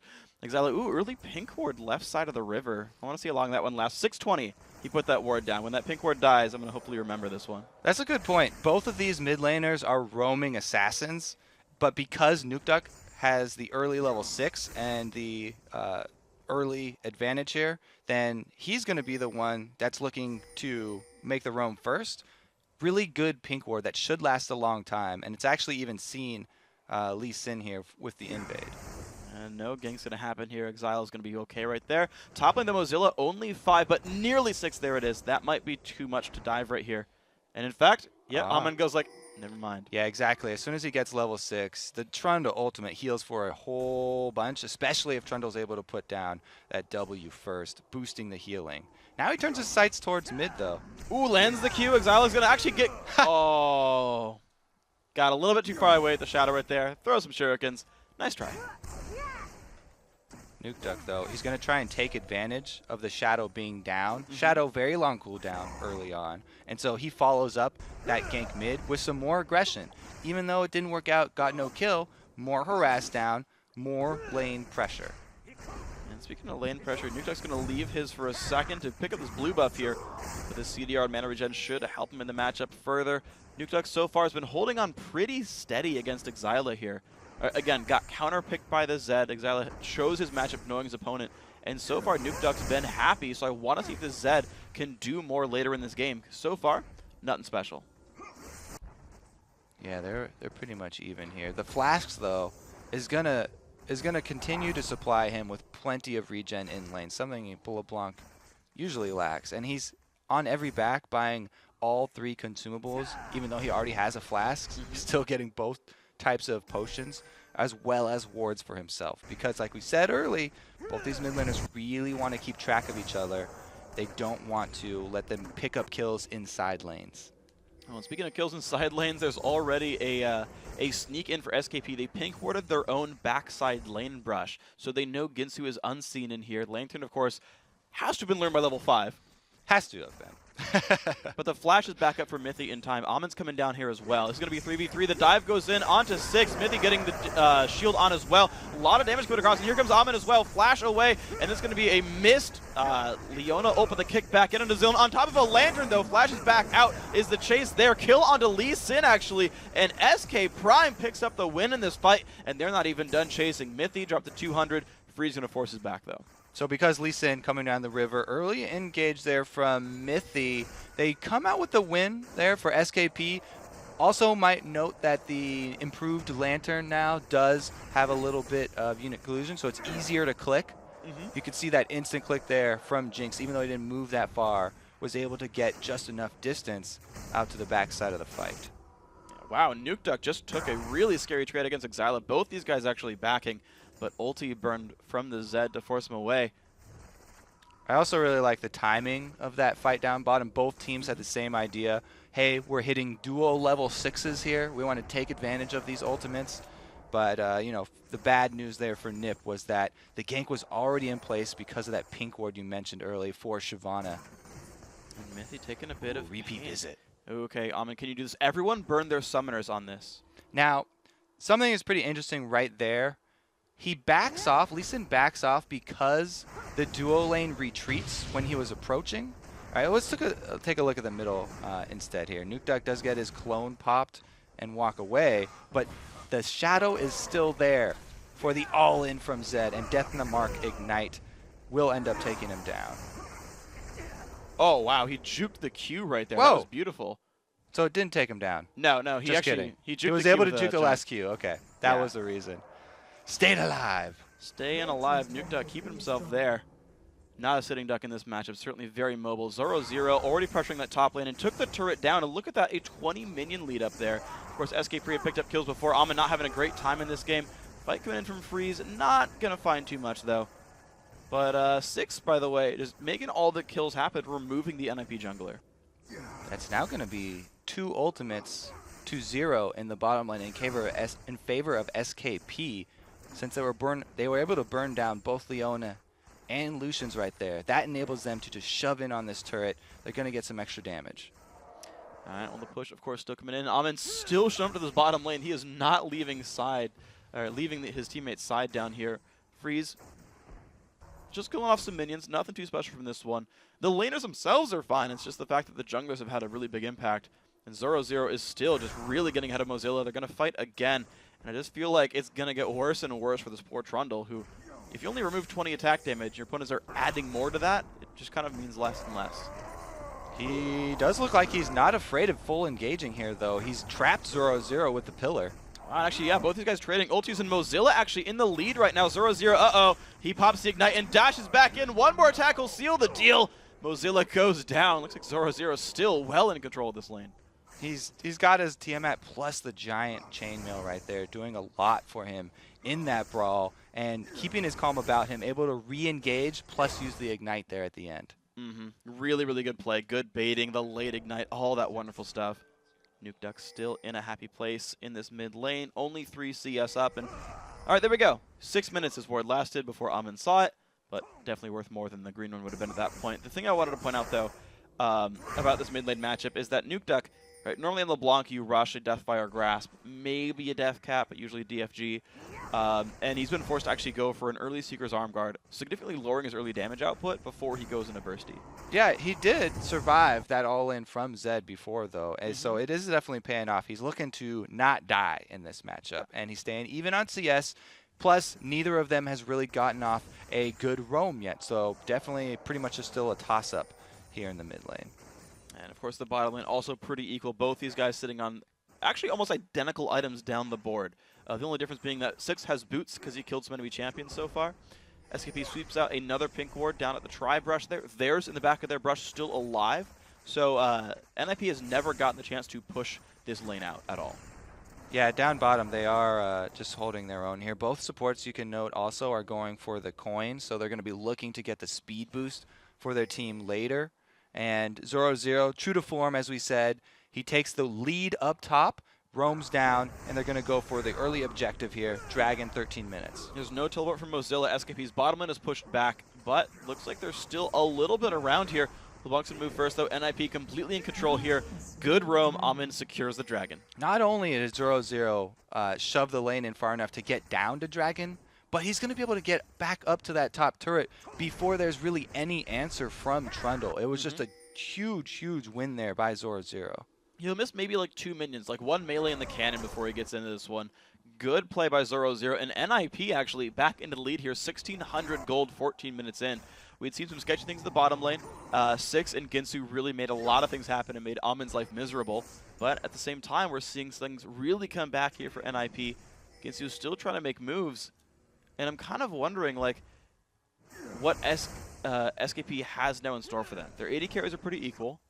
Exila's not doing all that much just yet. Maybe a small lead in mid lane now, but nothing's happened for them in a while. NIP is the one making moves. And Shyvana's not really the type of jungler that's going to be able to make that huge game-changing play when there's no dragon up. You know, her ganks are a little bit lackluster. So I'm going to keep my eyes on the Zed. I think that a good roam from Zed might be able to turn the tides in their favor here. If he can get down to bottom lane, maybe kill some of the squishies. He could even go for 0-0 because, as we said before, the early Tiamat, you know, it provides him a lot of pushing power, but it's not defensive stats, and he hasn't completed the Sunfire quite yet. He hasn't still, but looks like he's got maybe a Shyvana coming around. No, 0-0 just chilling with good ward coverage, actually. One in the Wraith Brush, one near the red buff, so we can see if someone ever comes in here. And Zero's just kind of tooling that lane around. He's up almost more than 30 minions now. Just very, very far ahead. Sunfire Cape, jeez, just so much here. But SKP are winning this bottom lane, I guess, because this turret is starting to take damage. This is where the only lead I'm really seeing is coming from. You're right. You know, 0-0, talking about that early Sunfire Cape, this is the new patch where the damage on it has been reduced at earlier levels. So it is only going to do maybe 36 per second instead of the usual 40 there. Yeah. And it'll even out at level 15, though, so he's only got a couple more levels to go before it reaches the same old damage. But meanwhile, like you talked about, the Jinx also holding her own in that bottom. And she's a late game sort of hyper carry here. Yeah. If they aren't able to shut down the Jinx, then they still have that in their back pockets. Well, Nukeduck, it might just be on you then if it gets to this, because you're the only guy likely to even reach him. Still, this top lane very good for NIP. This bottom lane really holding standard. And we haven't seen moves now from the junglers in some time. Shyvana not been trying to gank, just been circle farming. 79 minions, pretty good score. But a very similar thing here for Amin on Lee Sin, who also still hasn't finished Ancient Golem. He's like sidetracked for a bunch of other items so far. Yeah, I think he's going to get a Sightstone upgrade next there. Pretty important with Lee Sin's kit. Nukeduck has not tried to roam a lot either because he's been pressured by that Zed. So both of the champions here on SKP that or on NIP that we expect the game-changing plays to come from haven't been very mobile. Unfortunately not. So here it's just really Nukeduck holding still, not getting much done, unfortunately. A bit of a slower game, I suppose, here. A sitting duck, I guess you could call him here, because he's really not doing much. Minions chilling around. Oh, actually, the play comes in from Zoro0. He is still the playmaker, but Exila is going to make his way out. Oh, my gosh. Jumps back in for more damage and does survive with about 20 HP. Zoro0 burning his ulti and flash and ignite.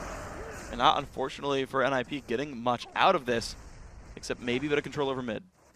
Yeah, it is just going to be a 4-man game here with both the Zed as well as the Renekton being forced back, and no real objective can be taken because it was a pretty even trade there. Yeah. All summoners and the ultimates being burned on both members. We're really playing the waiting game here for the next dragon to pop back up. So, you know, another almost 2 minutes before an objective that they're really going to have to commit to. Until then, Zoro0 probably will return to keeping his ward coverage up in this top lane and trying to draw resources up to him. He's been making plays in the mid lane, but if he can just draw more attention of SKP up to that top lane, then maybe they can open up the rest of the map for Nukeduck to take advantage of his burst power that he does have with LeBlanc, because even though he's going for that Zanya's, there's a lot of ability power there on that Neasly Large Rod. And right now, though, it looks like the map is still closed because SKP still has Ginsu around here. Can Six land the dash? He's going to try to get some more damage in there. There we go. Freeze getting pulled in, and he's going to go down right away. Well played, SKP. They saw the entire rest of the team and just forced it.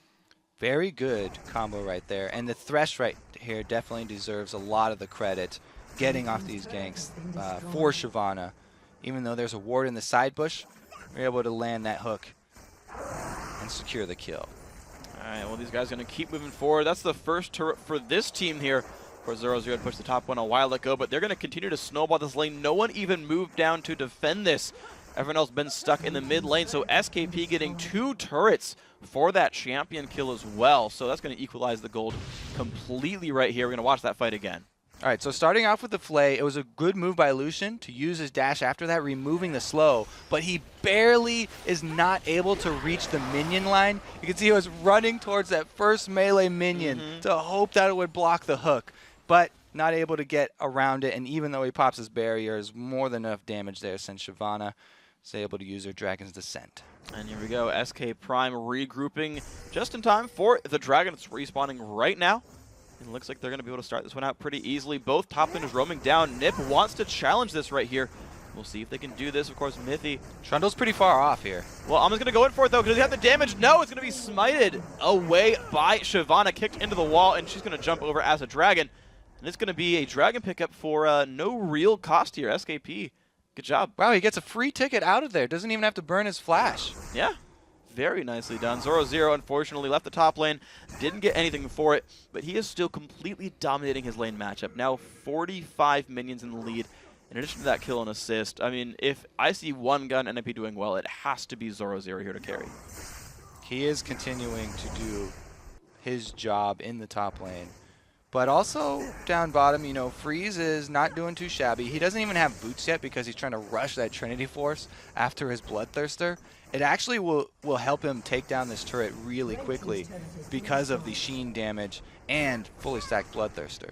Oh, good stuff there. There's going to be at least one more turret equalized, making it 2-2, but the turrets that SKP have killed are worth a little bit more. Those tier 2 turrets worth about 750, I believe, if I have my numbers right. Whereas the outer turrets are 650 overall. So, small lead here. Again, Nukeduck just treading water. We have not seen these guys been able to do almost anything out of the mid lane except kill minions over and over and over again. Blue buff onto Exila, and NIP going to fully roam up to this mid lane right here. And they're going to be not unanswered, but they're certainly outnumbering the opposition. Zoro0 coming by as well.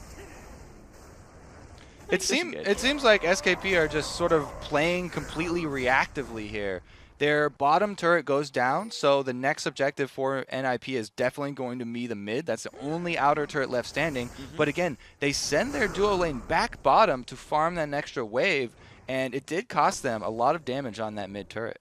And look at this rinse and repeat from Zoro0. He kills up the top lane wave and runs all the way back down to join his team because there's no threat of him losing minions or a turret, anything. But he doesn't actually go for any playmaking down here. Instead, he just looks for a rotate, doesn't find one, and they send Nuke Duck to just farm the bottom lane. He goes back for the golem, though, and he does get the big one. Nice job, Zoro0 taking those two. A little bit of denying, nice stuff, but it's you're seeing NIP kind of shift the resources around. So Freeze is going to hold the mid lane with Mithy and Amin, and it's Nuke Duck who's just farming away in this bottom lane right here, getting much of gold and being an individual threat. And maybe the jump in onto Amin. A lot of bursts coming across, and goodbye, 6. Steals another kill, 3-0 and 1. That Thresh going to be big this He game. is deserving of those kills, too. He's doing everything that he can right now to get his team ahead. And that hook right there is going to guarantee the objective. There we go, 3-0 and 1. Every single kill has come in part to Amin, to Ginsu and 6 right here. We're seeing Mozilla again getting jumped on. Zoro0, still, I gotta say, the leader of this matchup. He's only getting stronger with the Ninja Tabby done as well. Zoro making sure that nothing threatens his top lane turret. Now, when we do get to the team fight, the large 5 vs 5 here, it looks like SKP are going to continue to rely on those hooks from 6. And they're going to have the Trundle ultimate as well. So even if he hooks in Zoro0 or one of these frontline members, he can actually shred the tanks very well with this lineup. So Trundle and Shyvana don't necessarily have to dive to the backlines. Wow, good hook. Mithy getting pulled in, flayed back as well, but with the shield on, he's going to be all right. There we go, the dive back in from Shyvana. Nuke Duck forced to run away, very low in health.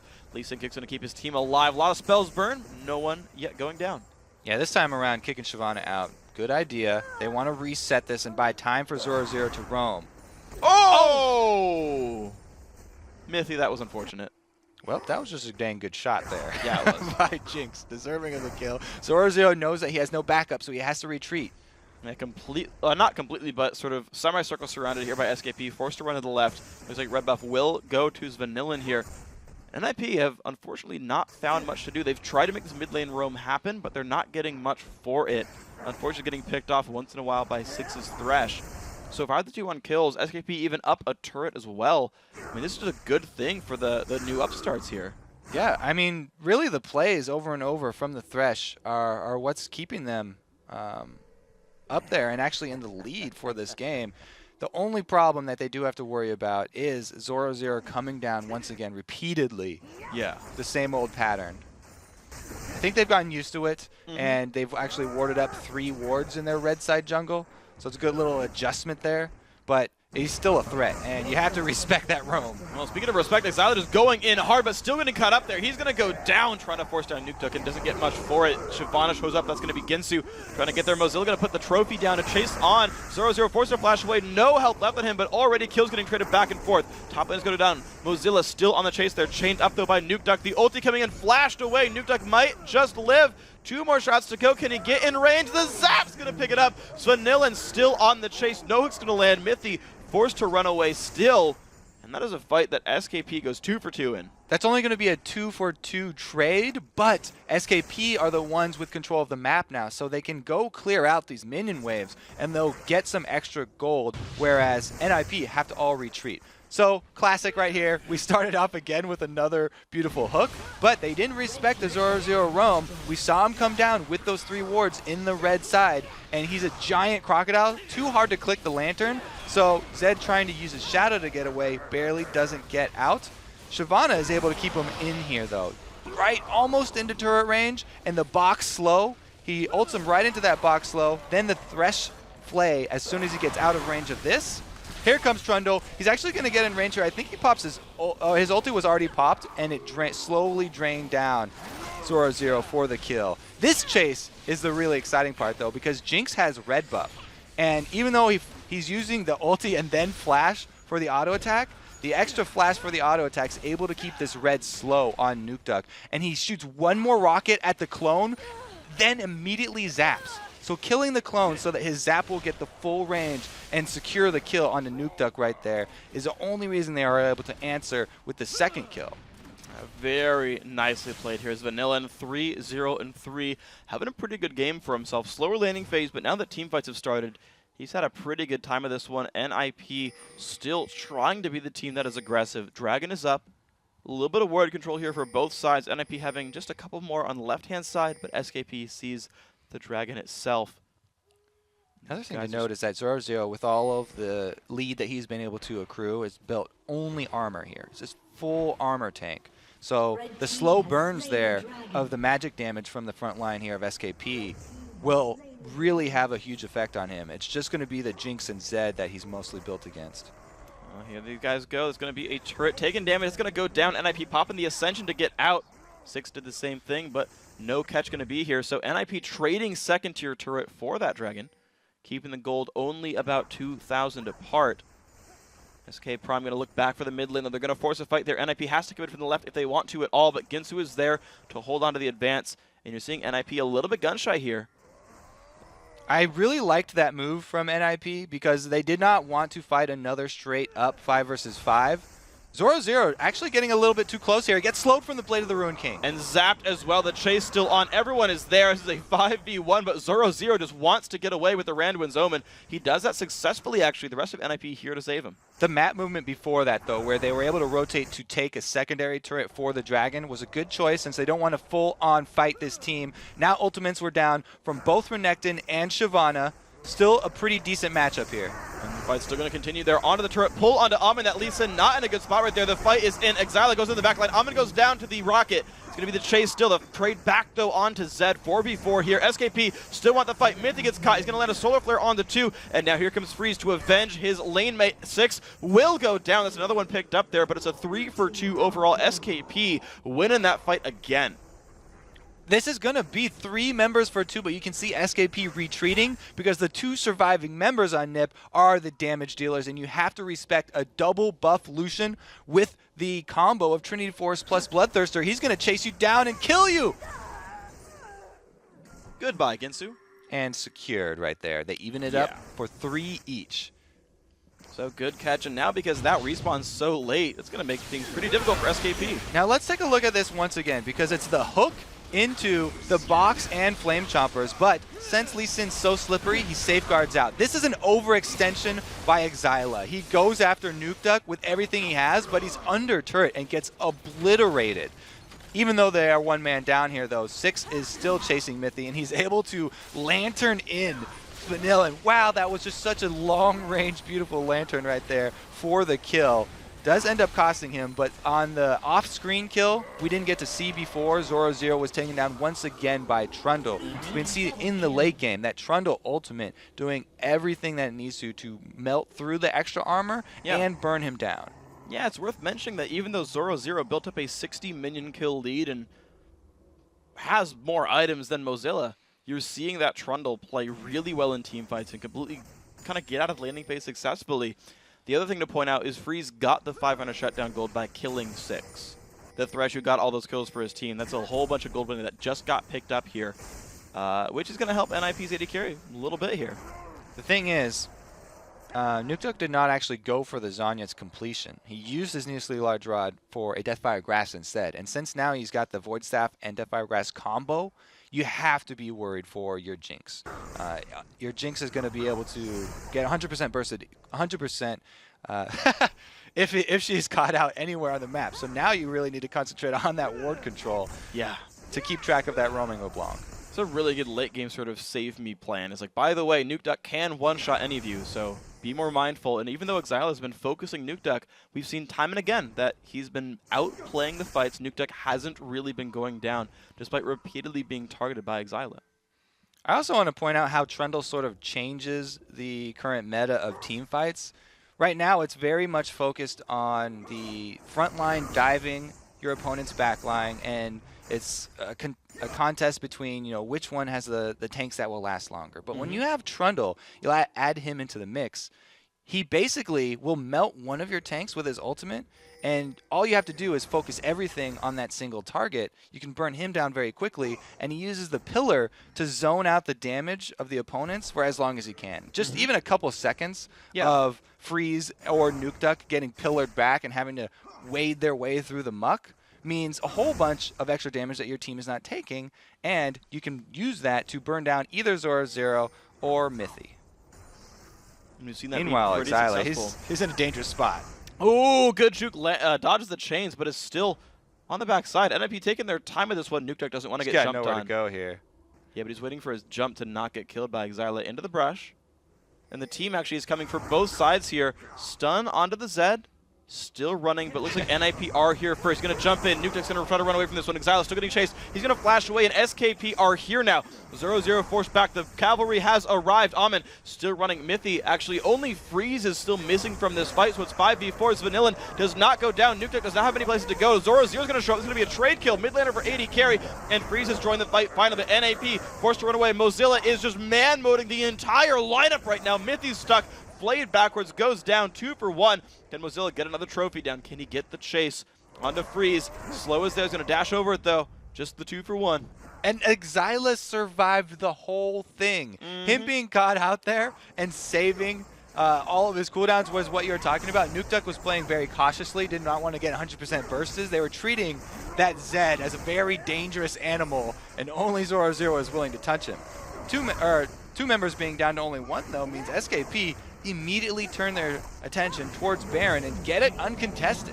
A beautiful pickup right here, and that's going to be a big lead. SK Prime up 4,600 gold right here.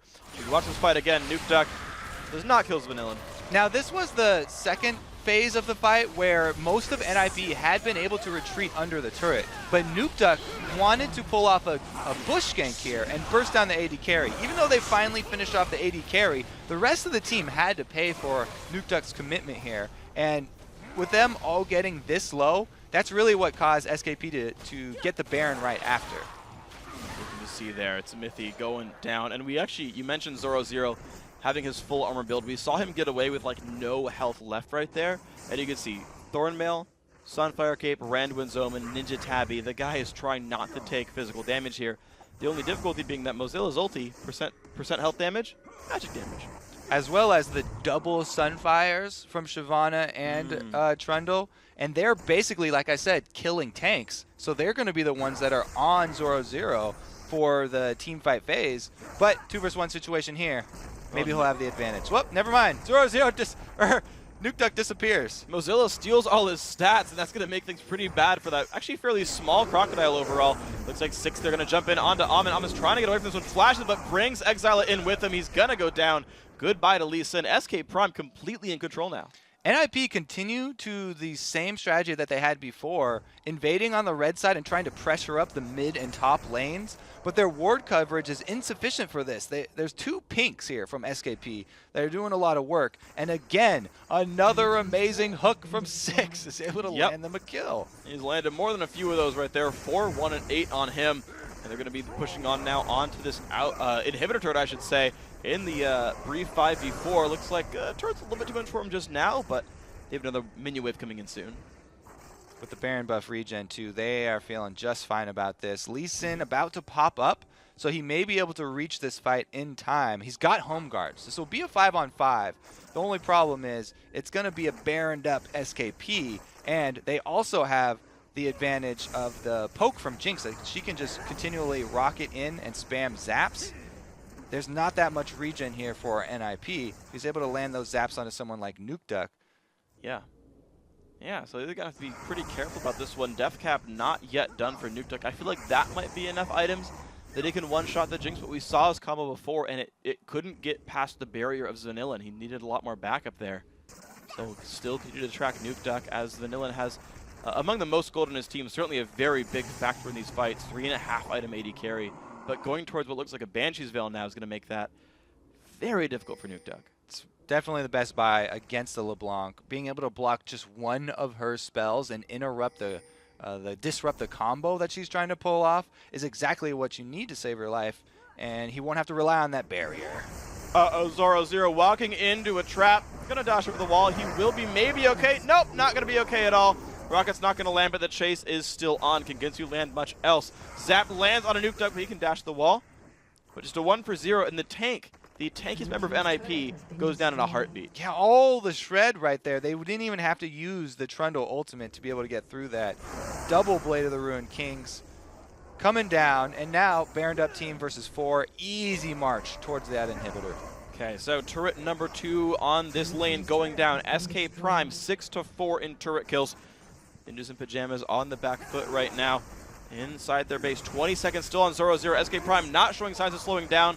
Not a whole ton of damage from the cooling right there. There's going to be another turret. Inhibitor turret number 1 has fallen top lane. Inhibitor going to be falling right now, and will SK Prime backdoor? Will they just retreat back to the jungle? Looks like it's going to be the latter. This is very, very difficult for NIP. I mean, this game has just been pick after pick after pick. We have not had solid engages really from either team. It's always someone getting caught out of position, and neither team really looking to remedy that situation. The ward coverage very sparse here from NIP. It's really SKP that's been pretty much setting up all of these opportunities and then easily capitalizing on them. I mean, 6 has just been on point. Oh yeah, there have been so many picks you'd think it was a Lulu Mirror and one for all. SKP finding kills every once in a while and turning that. And a third Blade of the Ruin King. I mean, they really want to do this percentile physical damage there. SK Prime, I mean, just ready to go in this one. They're all adding MR. You're seeing 4 Spectre Cowls, 3 Blade of the Ruin Kings. These guys know, okay, don't get one shot by LeBlanc. And go crush tanks with your auto attacks. Like, I feel like SK Prime has all the tools they need just in items to just walk forward in a team fight and win it. I love playing against a LeBlanc when your entire team's got Banshee's Veils. It's so hard for her to pop those bubbles. There's just too many going on. She has no target to choose from. It's going to be very hard for NIP to battle back from this. They're going to have to really rely on Freeze's Lucian to put out constant damage and will them down, because 0-0 has also been having a tough time staying alive. Like you said, with all the Blade of the Ruin Kings plus the Trundle ultimate, there's just so much that can take him down easily. And he's going to go for, looks like a Warmog's armor for his next item here, 0-0. I guess his last major item here. Another Giant's Belt, even more health than that guy. Jinx ready to go for the damage output though. Dragon in 40, Baron in 115, but SKP still happy to siege without the Baron buff on them. They are the more powerful team. 8,000 gold lead here. Shield comes across, turret still taking damage. Those do regen, but slowly. So, SKP. yeah, and you can see the strategy here for SKP is very easy to execute. They've got the tanks on the front line that can bully this NIP roster back from the turret, allowing Jinx to use her rockets. 3 rockets was all it took to take down 20% of that turret's HP. So every wave, they're going to get another couple rockets in. And a pull into Mithy. More rockets coming across. The minions certainly die very fast. SKP not trying to push it too hard. They know there's... Oh my god, goodbye to Ginsu. And this might be the push they want. Is going to knock in Exila. Exila likely to go down here. Yes, he does take the damage. Double kill for Nuke Duck. One traded back though. Jinx got excited. Is that going to be enough now for SK Prime? 3v4 and they are chasing in. Turret goes down. 0-0 shows up though. Is that going to be enough to turn this fight around? Again, 4 versus 3 for NIP. Chompers go down, keeping him safe. Mozilla forced back.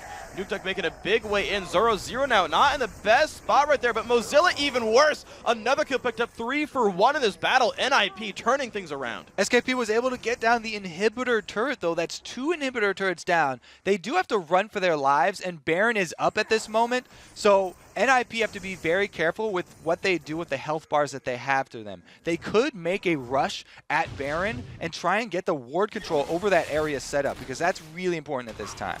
Now, let's look at the burst here from Nuke Duck, because he has changed his strategy. Since the Jinx is building a Banshee's Veil, I might as well just go to the front line here. It's much easier to get to, and I can get my full combo off. At that point, SKP have to commit. So they fight this anyway, and they try and get the burst down. Even though Zed's able to get off his ulti in the AoE, they weren't able to come out ahead here because it's still a 4 members versus 3. Man, and goodbye. And just to speak of it, by the way, Ginsu was actually the one guy who didn't have a Banshees yet. He was actually chilling without the Spectre's Cowl. And so well, they're not, yeah, nobody's completed it, yeah. Yeah, but I mean, it was 4 Spectre's Cowls. He was the only guy without one. Yeah, exactly. So no MR itemization. Till now, Banshee's now done. Ginsu learned his lesson. Maybe a little bit too late, but we'll see. The inhibitors have respawned. Now 2 are bare.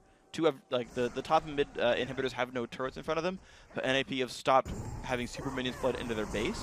Blue Wolf going to be here for Nuke Duck. He's still being pretty happy. You've got 3 major offensive items done for him, so he's finally starting to be useful in these fights. Exila not finding much to do for himself, though, on Zed. And the 80 carries continuing to get scarier and scarier in this game.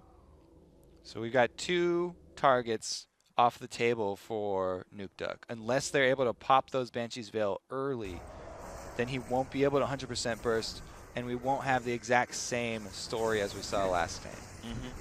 Ginsu actually sold his Blade of the Ruin King to buy that.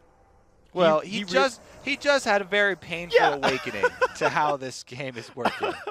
I've never seen someone sell a tier 3 item to be like, you know what, I was wrong here. Let me build defense like I was supposed to in the first place. And IP feeling a little bit more confident. 4,000 gold. I feel like I've said that number a few times. Just 4,000 gold still separating these teams. NIP did get a dragon to capitalize off their previous team fight win. Nukeduck stood on a ward. He saw it and doesn't he want to kill it. That's the other great thing about those pink wards, taking 5 hits. Even if they do walk by them, they're all visible. It takes way too long to clear that out. It's very dangerous at this point in the game. And SKP still the aggressor. Another hook. Okay, not too much on a Mythy. He's safe. A little bit of time until that Eclipse comes back up, though. All right, so again, waiting for this team fight to break out. Of course, we're all looking for what Nukeduck's target will be, because that's where the surprise came from NIP last time around. Okay, early damage from Lucian. Coming across. Ulti's going to land onto 2. The dive is going to come on in. Who's going to take the damage with their Ginsu? Going to take a bunch of burst and go down. Exila chasing down Nukeduck, who might fall afterwards. But the damage still coming across. Nukeduck is going to live. 1 for 1 so far. Jinx got excited. Exila stuck on the wrong side of the map, but Vanillin is into this fight. Can he go down here? Mythy very aggressive. They're going to target him super hard. Freeze trying to make it happen, but it's going to be a kill from the Jinx on to Leona. Amin going to knock back everybody else and keep his AD carry alive. Nukeduck back into the fray. Mozilla will go down. Now Freeze in a fight with Vanillin. Does not want this battle, though. It's going to be a 3-4-2 overall with Freeze no health. But SKP is going to leave this fight with an inhibitor kill. I think it's time for Nukeduck to upgrade those home guard boots. If he could get back out there quick enough, they could grab one more. But man, you saw the difference right there. Zoro Zero going down so quickly because they have so many answers for this tank, while Mozilla lasted till almost the very end. And that is with only 2 completed tank items so far. He's still going in. Spectre's Cowl plus a new Negatron Cloak. Mozilla really wants Magic Resist. That's going to free up Freeze to do a bit more damage in these fights with no one building armor. Ward's getting swept out, and NIP going for their own Baron here. There are home guards on Shyvana. No way, they're bursting it down way too quick here. Nip definitely going for the all-in. Very dangerous to even check it. Well, Jinx does reveal it briefly with her zap. She's going to pop the ulti. Does not do enough damage. Blue team picks up Baron Nashor. Amin, unfortunately, not a guy who's hitting any smites, but the Baron buff still does go to NIP. Hey man, they got it anyway. All right, so let's take another look at that. A beautiful engage from Mythy here with the Leona ultimate. Now we're keeping our eyes on Nukeduck as he bursts down the closest target, but immediately runs when Exila jumps on him. And Zed not being able to land that Q and not being able to finish off Nukeduck means that Nukeduck was able to come back towards the end of the fight. He jukes back to the rest of his team, and Exila, once again, this has pretty much been the story for all the team fights. He finds himself on the wrong side of the team fight, and the rest of his team is in between 2 turrets here, which makes them peel for Jinx, but Jinx got so low that she actually doesn't want to fight anymore and just works on the inhibitor, while Mozilla now getting burst down by the Nukeduck that was not able to finish him off. Boom comes in to clip him, and the Ignite will finish him off.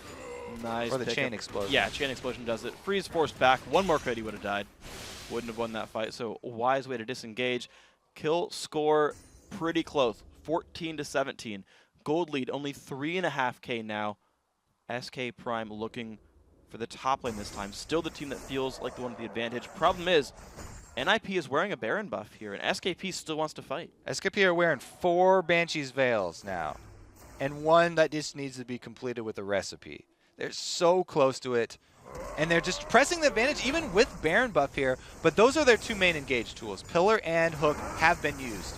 We'll see what they get out of this one. Mozilla taking a couple hundred damage. Great using of the culling to pop Banshee's Veils. They're going to move on into the get much. No! Oh, there's Leona ulti. 2 slows right there, but not enough. Mikhail's Crucible used to remove the slow from Exila. And both teams having the upgraded Talisman of Ascensions there pretty much negate each other because they're running at the exact same speeds, both being used. Nobody does end up getting caught. And they're waiting for the Banshee's Veils cooldowns to come back up here because those will be back quicker than the culling. Yeah, they're pretty short cooldowns, but they get reset by getting, I believe, damaged by enemy champions. So if they take damage again, they're going to lose the spell shields again. And you're seeing, actually, Ginsu cannot get his Banshees back up. Cooldown constantly reset. And he was the target a couple of times so far. Amin in the front line. Pull's not going to land. SKP still sieging this turret, though. This is going to be a dead inhibitor soon. But the fight's going to start. Amin trying to force them back. The inhib does fall down. Kicks back to Vanilla, but the team's not there for him. They're all in the background. And poor Lee Sin is getting chunked down. He's going to fall finally. And we're seeing SKP get a free kill of this one. 0-0 in the back lane, still trying to chase. He's going to go down as well. I love what Mozilla did this time. He reduced Freeze's attack damage by biting him and then zoned out Zoro0. As soon as Zoro0 tried to pull off the combo, he flashes away. And the Ard Q from LeBlanc did not get popped because Mozilla flashed it out. Wow, wonderful stuff here. The kill's going to come off onto Shyvana, but it's going to be a trade back onto Mythy right there. So far, 4 members alive versus only 2 of NIP. 2 inhibitors down again, and SKP still looking to push this one in. Exila a little bit low, but might be safe. Bottom lane is going to have some minions in the front, and they're going to go for this turret as well right here. You're seeing this drop so quickly. 9 turrets are dead. 3 inhibitors about to fall as well. SK Prime looking so good in this game, but forced to back off, I think, right here. They've got all 3 inhibitors down, though. If they return to their base to heal up, then when they make their next way down to the NIP base, they can have 3 waves of super minions there to help them out, and that will be what they want to look for in the Nexus turrets. Here we go. Home guard's picked up just because SKP wants to not lose any time. Exala going to make his way out here. The whole team, a lot of magic resist. 1, 2, 3, 4, 5 Banshees, Veils, and these guys ready to deal with Nuke Ducks. Blind pick LeBlanc, 5, 2, and 6, a good performance, but SKP look ready for it. The AD carries. Vanillin has already sold boots for a Zephyr, nothing else to buy for this Jinx. Very similar scenario for Freeze, still has Berserker's Greaves, but a lot of damage still there as well. Now, I think what NIP should look for in their defense of the Alamo that's about to come up should be very early culling from Freeze to get off as many of those Banshee's Veils as he can, like he pulled in the first fight there. If he can get at least 3 or 4 of those down, then it'll be a huge win for them, because Nuke Duck then can turn his sights towards just blowing up one of the tanks. That actually worked fairly well for them. As long as the Banshee's Veil is down on that front line, then he can take a huge chunk out. The problem has been when Nuke Duck has been trying to get to that back line and he gets chunked out. One Banshee's Veil is gone. 0-0 taking damage to the front line. There's the culling, gets rid of another Banshee's off from the Jinx. Could be a target right here. Damage coming across. Ginsu taking some damage. A flash used by Nuke Duck, but not getting much out of it. The fight has begun. Exila on the bottom side, caught by Mythy. 1 kill picked up. Nuke Duck does go down, and Vanillin has all the time in the world. Kicked back by Lee Sin, but kills coming across everywhere with 0-0 going down. 4v3, and SKP onto the Nexus right now. They're going to be 1 game up against Ninjas in Pajamas on their way to the top 4 challenger. Surprising victory once again. The NIP roster drops the first game in this best of 3. This is a best of 3, though. They do have another chance here. 1 more game coming up right now. This is going to be pretty incredible, guys. SK Gaming Prime showing up out of the rank 5's ladder. Pretty good run so far through the bracket, and now 1-0 against Ninjas in Pajamas. These guys, I mean, it's getting intense for these guys. Like, just think about the NIP story. They picked up so many top players. They grabbed a lot of the old Lemon Dogs roster, got themselves a good lineup, and have been losing over and over in a row. They've got to turn it back, and we're going to see if they can do that. We've got to take a quick break, but when you return, SK Gaming Prime looks to make it 2 in a row and knock the Ninjas in Pajamas out of the first Challenger Series. Don't go anywhere. We'll be right back.